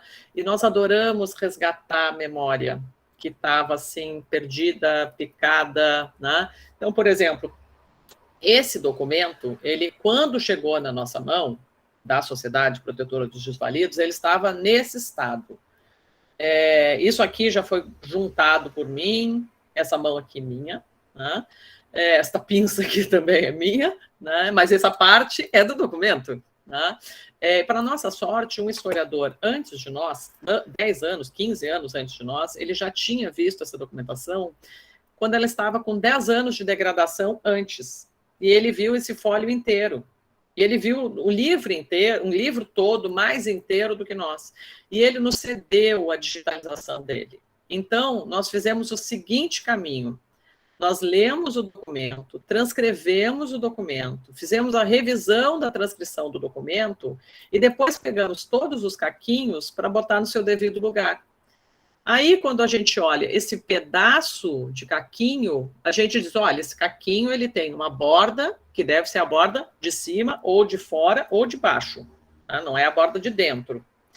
E ele tem um pedaço de texto que parece ermo ou fermo. Não sei se vocês estão vendo aí, que tem um traço com um tracinho, um corte no meio. Aí, depois de ter lido o documento inteiro, depois de ter olhado todas as imagens e olhado muito o próprio documento, eu me lembrei que esse cara, ele escreve o T assim. A mão dele é uma característica peculiar do traço dele. Ele escreve o T e ele corta o T ao meio, como se fosse um F. Né? E aí eu joguei no localizar do meu Word, tá? Essa aqui é a tela do meu computador, né? Localizar do meu Word, a palavra termo, para ver se era. E aí eu fui encontrar 54, eu acho, ocorrências da palavra termo, porque esse livro é livro de termos. Então, todo texto começa com termo. Aí eu fui olhar para a cara disso aqui. Eu digo, que cara tem isso aqui? O que tem antes? O que tem depois? Aí eu fui olhando folha por folha. Eu digo, eu acho que é aqui que esse bichinho encaixa. E não é que era. Porque, às vezes, a gente encaixa pedacinho que está assim, desse jeito aqui. Não é... Esse aqui, por exemplo, ele encaixa feito o mapa do mundo, né?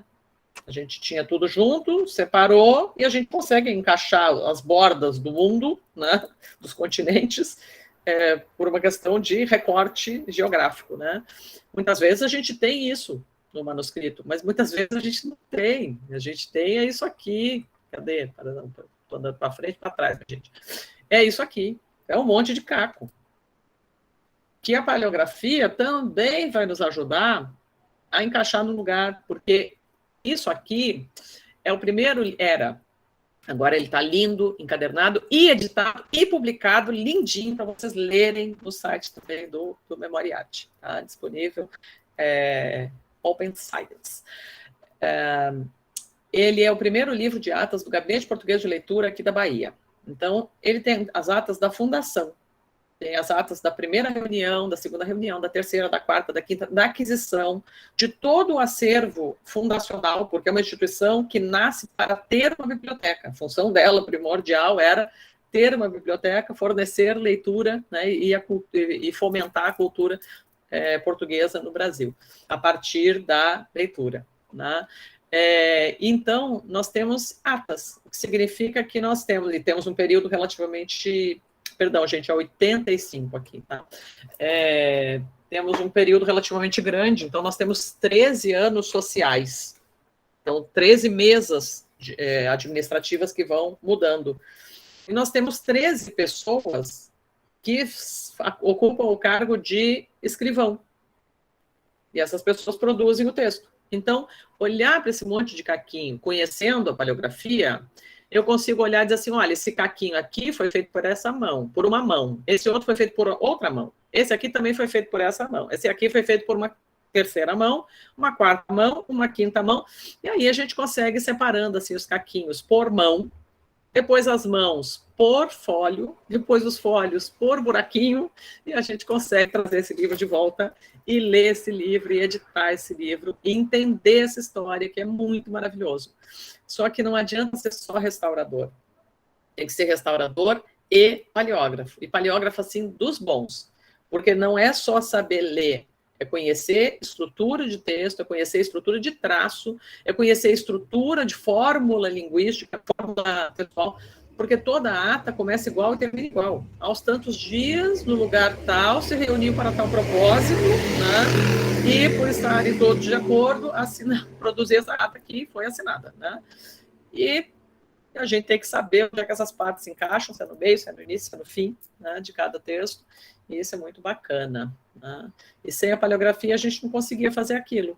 Esse é o tipo de texto que a gente, na primeira leitura, claro, bota ele todo no lugar, vê se encaixa o reto e o verso, porque todo o texto nesse livro está escrito em frente e verso. Eu não posso me preocupar se ele encaixou desse lado. Eu tenho que me preocupar se ele encaixou desse lado. E se o encaixe desse lado bate com o encaixe do lado de baixo. Né?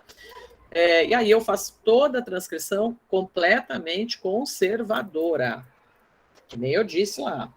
Depois, a Alice, a filóloga, que foi a mesma que juntou Caquinho, que foi a mesma que fez leitura, que foi a mesma que fez transcrição junto com a Vanilda, essa pessoa consegue olhar e dizer assim, 100% das reuniões começam dizendo presidência do senhor fulano de tal.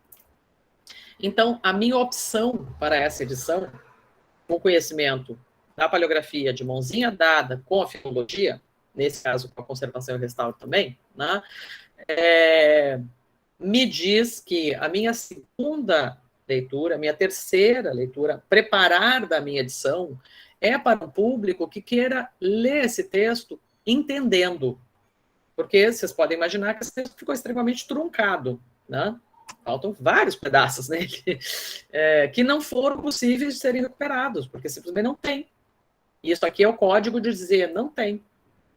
E aí eu consigo dizer para o meu leitor que aqui provavelmente eu coloco meu código dizendo, olha, isso aqui é inferência. Provavelmente, com muita convicção, o que tem aqui é isso. E eu estou avisando para o meu leitor, a leitura integral do texto foi feita, a transcrição conservadora foi feita, e a partir dela foi feita a edição do texto.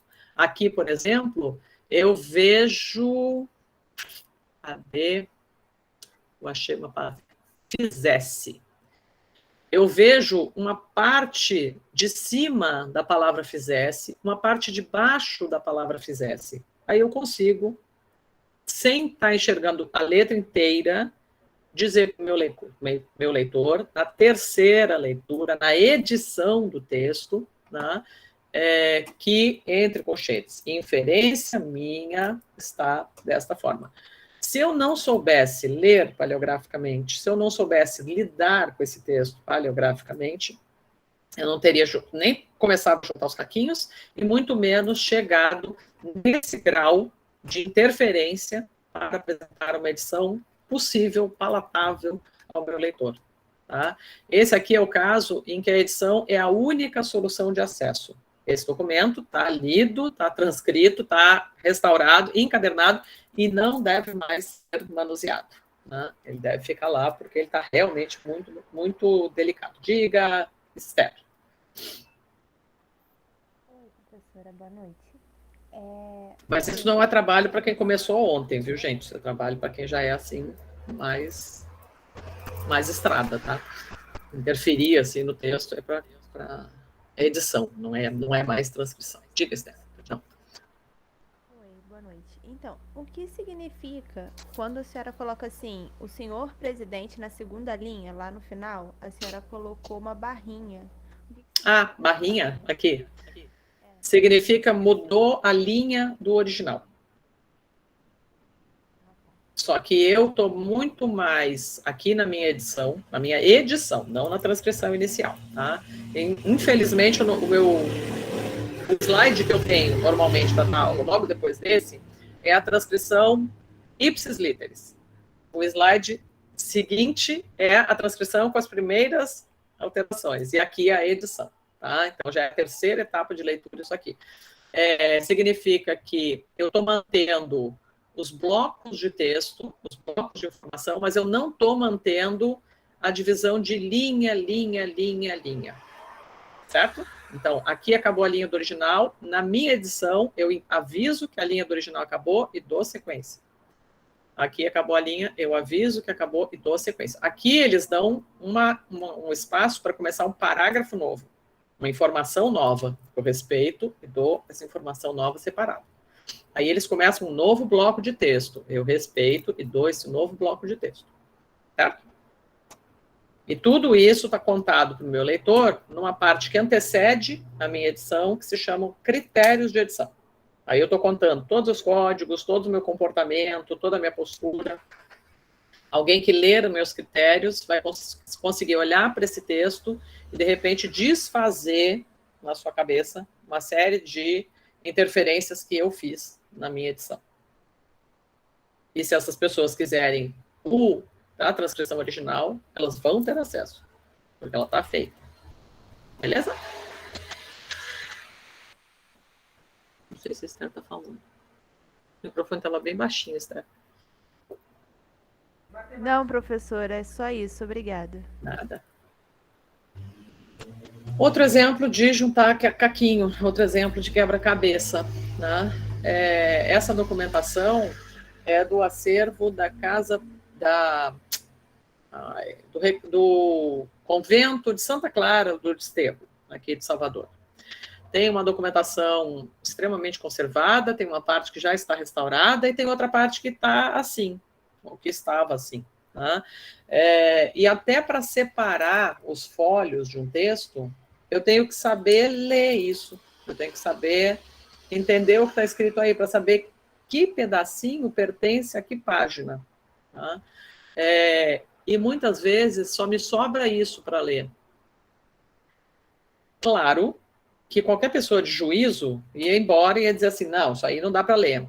Mas como eu não tenho juízo, e eu sempre conto para os meus alunos, os ouvintes, não tenham juízo. Se vocês tiverem opção entre ir para um texto íntegro e estar diante de um texto assim, corram para ele, gente. Ele está pedindo socorro. Ele só tem vocês.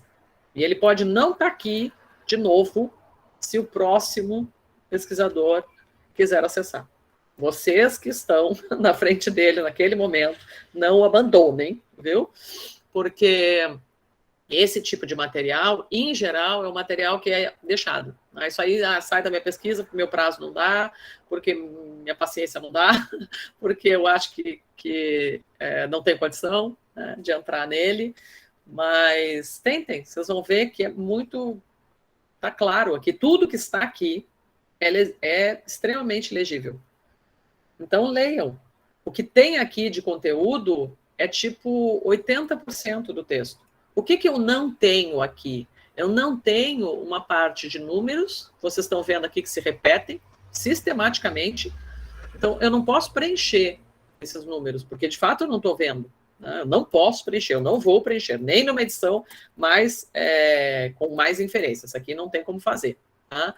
Mas eu posso e devo imaginar que o que eu tenho de texto vai mais ou menos até aqui. Iria, né, se o texto tivesse aqui. Depois eu teria pontinhos. Então, o que eu perdi foi uma parte de espaço em branco. Né? A gente consegue resgatar muito mais do que perdeu.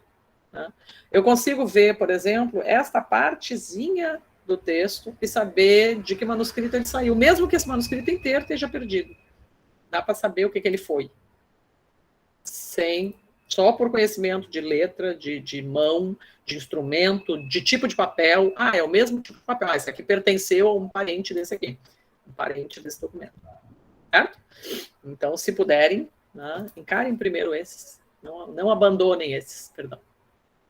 Assim como esse tipo de texto. Muitas vezes, a gente tem um texto que... Muitas vezes. Esses textos, os acervos costumam tirar do acesso. Né? Porque, claro, ele é um texto delicado, né? Um documento delicado. Não é qualquer pessoa que pode chegar perto de um texto desses. Porque tem que saber pegar, tem que saber olhar, tem que saber manusear, tem que saber digitalizar, tem que saber lidar com ele. Né? E tem que saber também fazer o uso que ele me permite fazer. Então, por exemplo, tudo isso aqui é isso. Eu muito mais tenho do que não tenho. E o que eu não tenho, eu de fato não li. Não vou ler, não posso ler. O que eu faço? Eu conto para o meu leitor. Buraco, buraco, buraco, buraco, buraco. Um detalhe, é o que a gente chama de lisível, de legível, de ilegível e de impossível. Tá? Então, eu tenho esses 4 níveis de compreensão aqui dentro desse texto, e eu posso usar, eu devo usar. Tá? Porque o que eu salvo é muito mais do que o que eu perco. E se o bicho já comeu isso, vai continuar comendo. Então, guarda a informação que for possível. Aqui, por exemplo, eu consigo ver a parte de cima do M. Então, eu consigo, vendo a parte de cima do M, que agora eu não consigo ver onde está, eu consigo dizer, olha, o que tem aqui é Tomás. Porque eu estou vendo uma parte da letra. Aqui eu só estou vendo uma parte da palavra. Ela estava abreviada. Como eu não estou vendo todo, mantenho a abreviatura como ela deve ter sido um dia. Certo? Mas eu vou fazendo a minha transcrição. Até que eu olhe para essa parte aqui e diga, bom, isso aqui foi uma assinatura. Eu sei que foi, porque eu tenho as laçadas características de uma assinatura, mas a assinatura mesmo eu já não tenho mais. Então, eu consigo dizer para o meu leitor que aqui tinha uma assinatura, com grau de certeza de que aquilo ali era assinatura. Tá? Então, eu não deixo de informar, eu vou dar muita informação, muito mais do que aquela que eu não dei. Tá? A paleografia também nos ajuda a olhar para um maço documental, para um conjunto de documentos, e entender a composição dele. Né? Eu consigo olhar para esse bloco de textos, para esse caderno de documentos, e separar nele, que são vários textos, é uma juntada de documentos. Tá?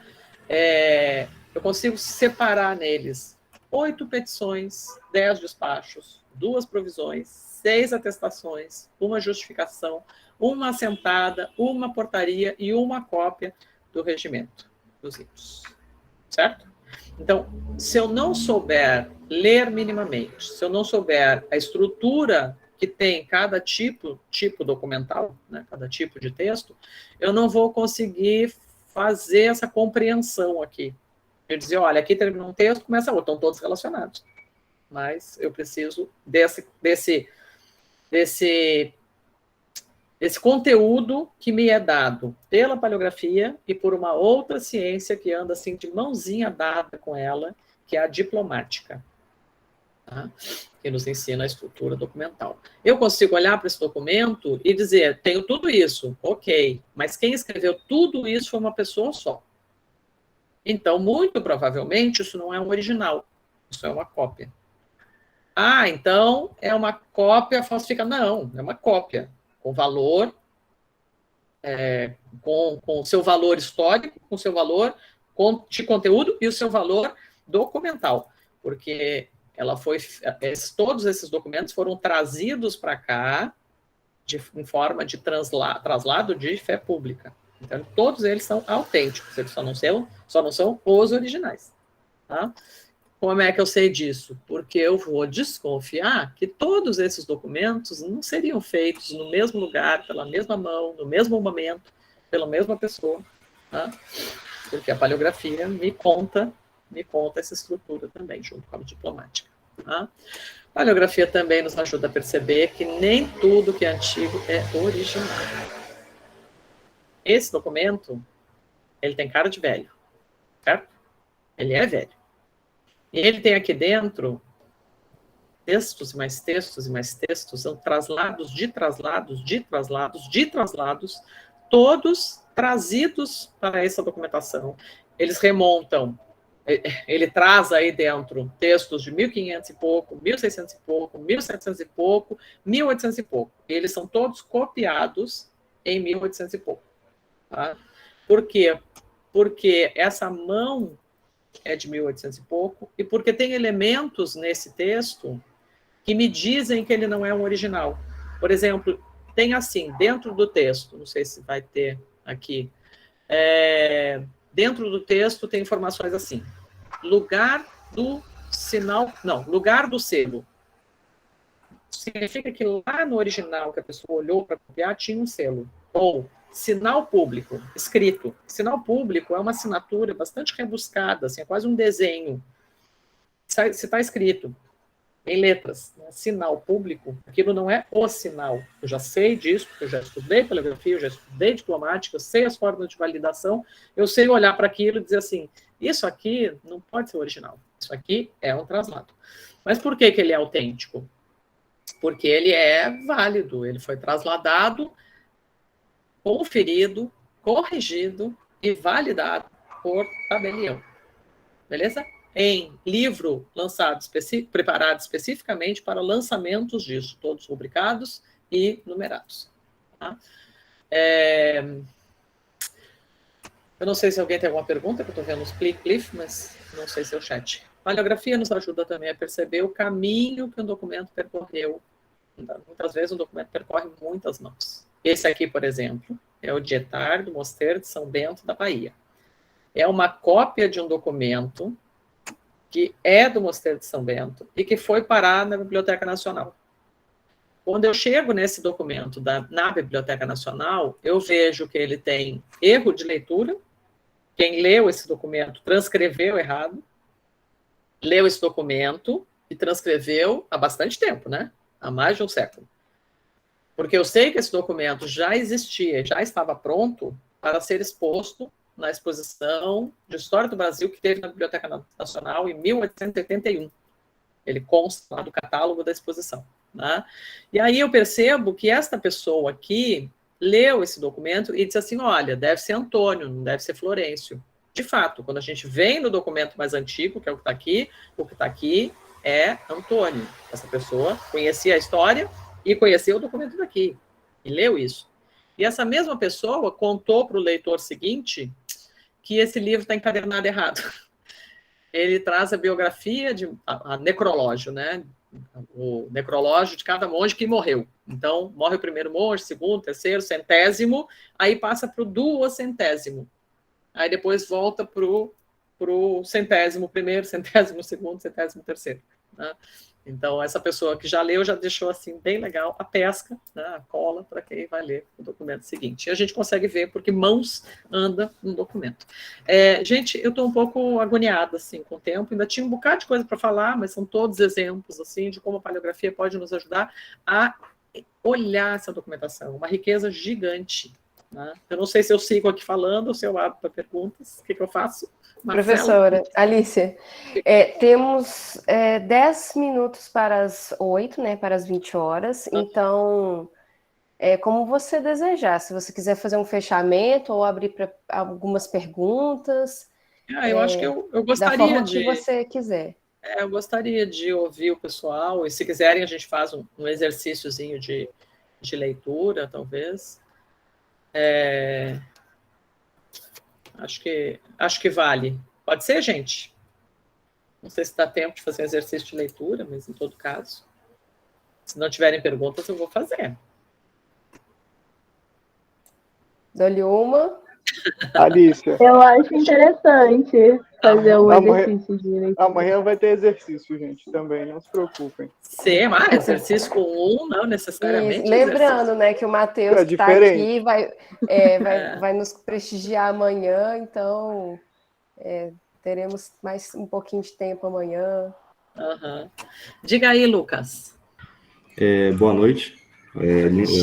Muito boa a aula, a apresentação.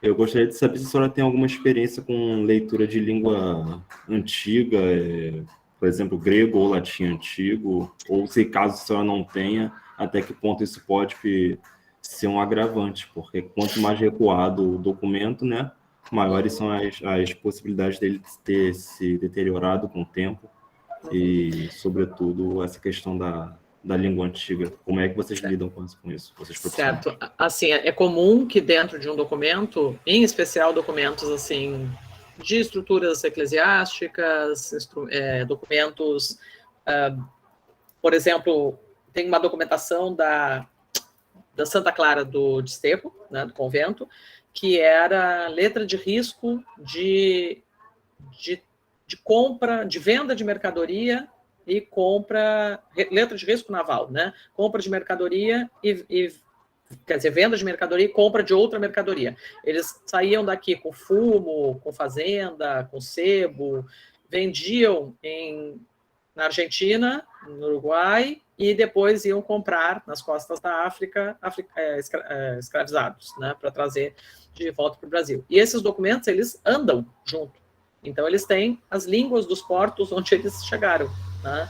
Então, não é só o latim, o grego que a gente... Esses aí, por exemplo, que eu falei, tem castelhano, mas também tem latim, são fórmulas jurídicas, né? Misturadas aí.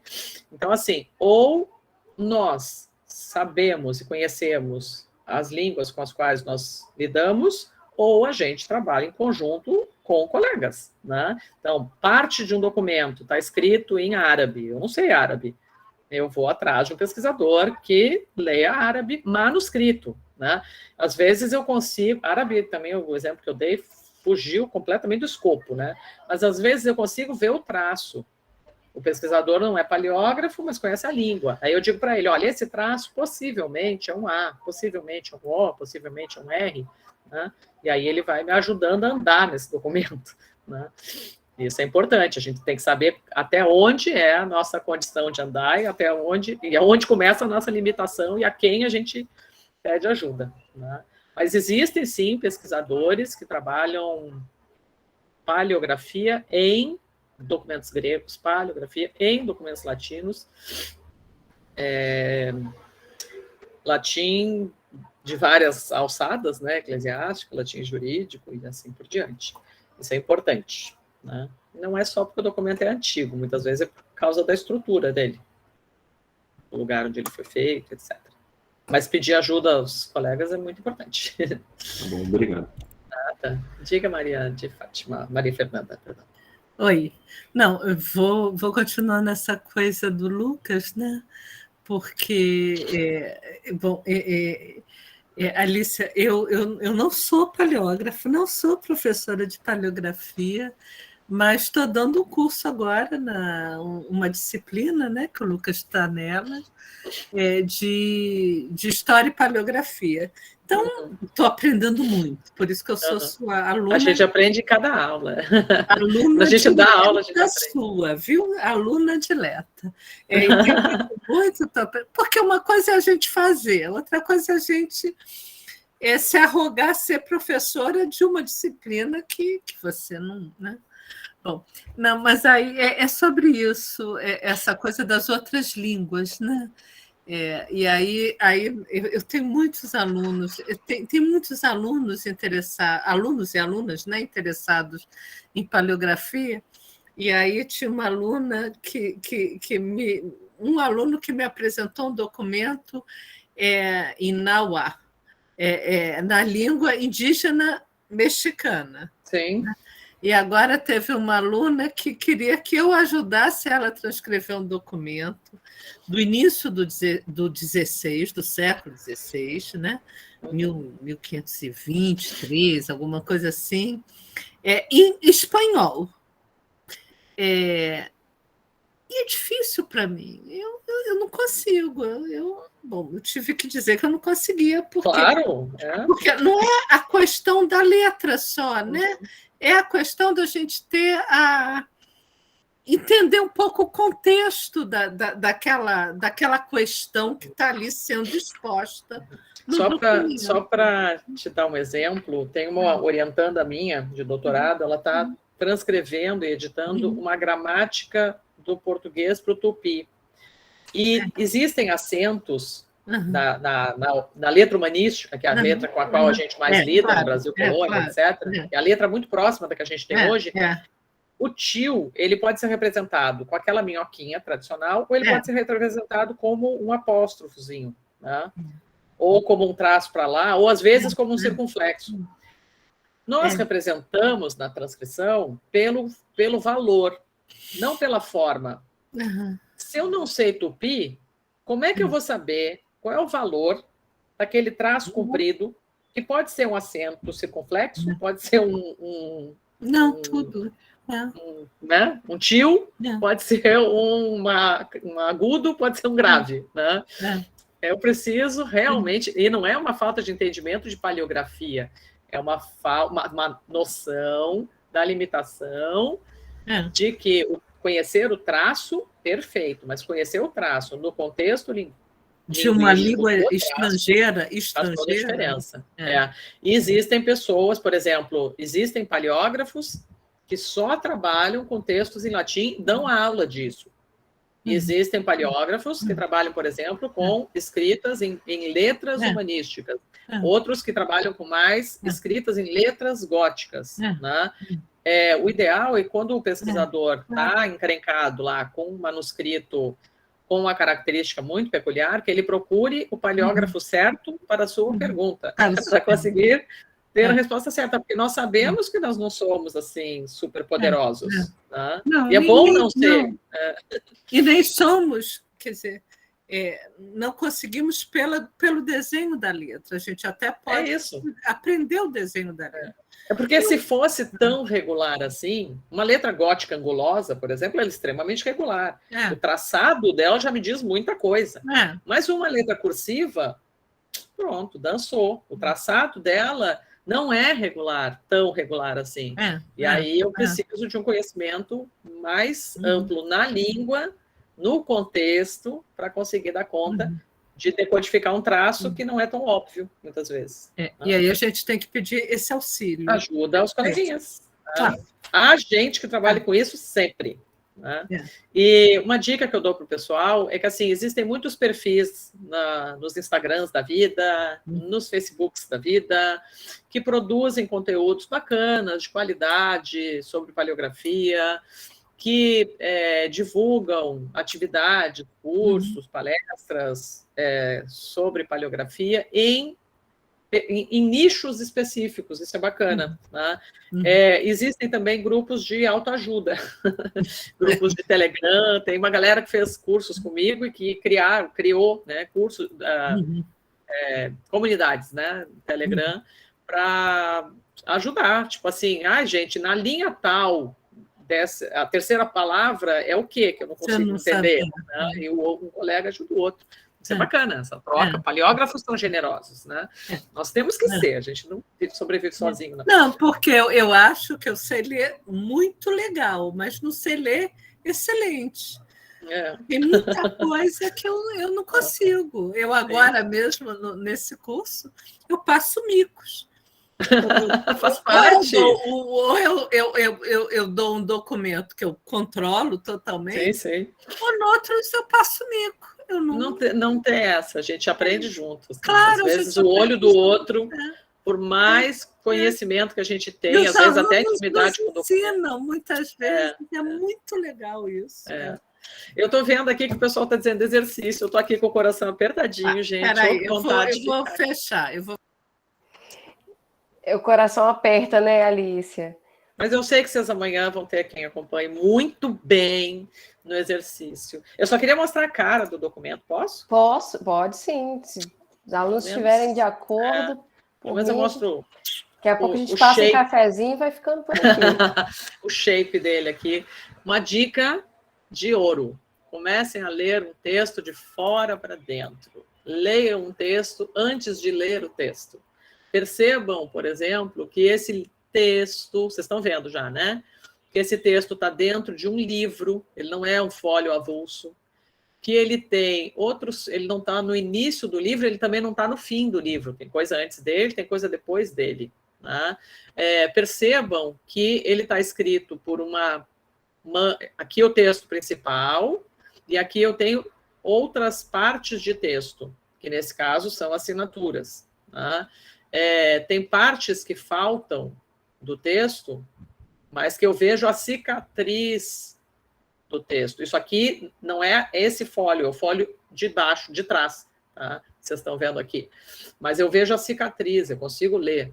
Eu consigo enxergar a quantidade de tinta que vaza de uma pena, né, quando essa pessoa começa a escrever. Eu consigo ver quantas mãos escreveram esse texto, tudo isso antes de começar a ler. E aí depois, quando eu começo a ler, eu vou entender o conteúdo. Né? E eu vou ver, por exemplo, que esse texto é um dos termos daquele lá dos caquinhos que a gente juntou. Né? Mas esse aí eu vou ter que deixar para contar num outro momento. E teremos outro momento, se tudo correr bem. Teremos vários outros momentos. Eu acredito que todos gostaram. Foi uma noite proveitosa, foi uma noite aconchegante. Eu só tenho a agradecer, professora Alicia, muitíssimo obrigada por aceitar esse convite, essa nossa primeira aula no programa de pós-graduação da Federal Rural do Rio. Professora Maria Fernanda Bicalli, professora Maria Helena Flexo, agradeço demais a presença de vocês, abrilhantou a nossa noite, contribuiu muito. Só tem comentários... Estou perguntando se tem lista de presença, viu? Pessoal, pode colocar no chat o nome de vocês, que eu contabilizo a lista de presença. Obrigada por ter lembrado. E eu só agradeço a todo mundo que participou, que teve interesse no curso. É uma área que a gente tem demanda, sim, a paleografia. A gente precisa de trocar essas figurinhas, de aproximar os programas, os pesquisadores, porque tem muita fonte ainda precisando do olhar e da leitura dos pesquisadores, historiadores das letras e das outras ciências. Eu só vejo elogios aqui e eu só agradeço. Professora Alice, se quiser finalizar, a palavra é sua. Sim, eu quero finalizar com o meu mantra. Paleografia quer dizer, leitura paleográfica, né? Que é a primeira etapa do trabalho, geralmente, que todo paleógrafo começa por ela. É leitura constante, persistente e sempre. É exercício. Não se aprende a ler documento do nada. Não se aprende a trabalhar com documento sem ter trabalhado com o documento. Então, para as minhas aulas de paleografia, eu sou professora de disciplinas de 64 horas de paleografia no semestre, são várias turmas, inclusive. Aqui na UFPA nós temos um oásis da paleografia, assim, uma coisa rara, né? Aqui no Brasil. E os meus alunos fazem um exercício a cada aula. E esse exercício é pontuado com entregou, não entregou. Porque é fazer, gente, é fazer, começar errando, é começar lendo pela metade, depois conseguir ler mais um pouquinho, ler de novo o que já leu. Quando a gente lê uma transcrição que foi feita no fim do curso, a gente vê que consegue ler muito melhor do que lia lá no início. Isso é muito gratificante, tá? Então, insistam, não desistam. Procurem a palavra que seja possível ler. Tá difícil a frase? Bata o olho na linha inteira. Bom, essa palavra eu consigo. Como é que ela é traçada? Como é que ela é formada? Aí a gente começa a entender qual é a dinâmica desse traço, dessa letra, e a gente vai entrando no documento. Não é impossível. Dá vontade de se escabelar às vezes, mas é muito legal quando a gente consegue, vale a pena. Paleografia é fascinante, gente. É um universo, é um privilégio ter acesso a essa documentação, a esse material. Muito Maravilha, bem. muito bem. Muito obrigada. Só uma excelente noite. Amanhã temos a participação do Matheus Frisoni, da Oficina de Paleografia da UFMG, que eu tive o prazer de conhecer. Enviarei o link. Vou estar em banca, mas se eu pudesse, eu ia estar aqui. Ótimo. E agradeço novamente. Uma boa noite a todos, todas, todes. E até amanhã, para quem puder. Posso falar uma coisa para o Matheus? Claro que pode. As professoras estão com o microfone aberto, podem falar. Matheus, tudo que eu quero é estar com você amanhã. Mas eu tenho uma mãe de 90 anos, que tem uma coisa... Não, de... um médico de... Então, talvez eu não tenha, talvez eu esteja como você está hoje, Matheus, no celular. Mas se isso ficar gravado, eu vou adorar. Tá? Era só isso. É porque eu tô levando minha mãe amanhã ao médico justamente às 18 horas. Professora, vai ficar gravado, eu acho. Não, tá, eu vou estar no celular, com o que eu puder estar como você está hoje. Você nem mostrou sua carinha. Mas se tiver gravado, eu vou adorar, porque eu posso passar para os meus alunos. Tá bom? É isso. Obrigada. Eu vou ficar muito honrado, né, gente? Honrada sou eu, cara. Assistências. Chique, né? É chique. Pois é. A gente ter essa plateia ilustre, assim. Essa semana eu estava lendo as duas professoras, Maria Helena e a professora Maria Fernanda, para a tese, assim. Ontem eu estava lendo. É legal falar com as referências, né? Pois é. Olha, desculpe lá, não tem para a professora Maria Helena. Professora Maria Fernanda não tem para a professora Maria Helena. Professora Maria Helena. Eu sou aluna de todas. Obrigada. Olha, muito obrigada. Muito obrigada. Marcela, uma super... Maria Helena, adorei te ver. Obrigada. Também. Beijos, Maria Helena. Beijos, Maria Helena. Foi um prazer. Obrigada, gente. Boa noite. Ela, adorei conhecê-la. Gente, boa noite. Boa noite, Matheus. Manda um beijo para a galera. Tchau. Pode deixar.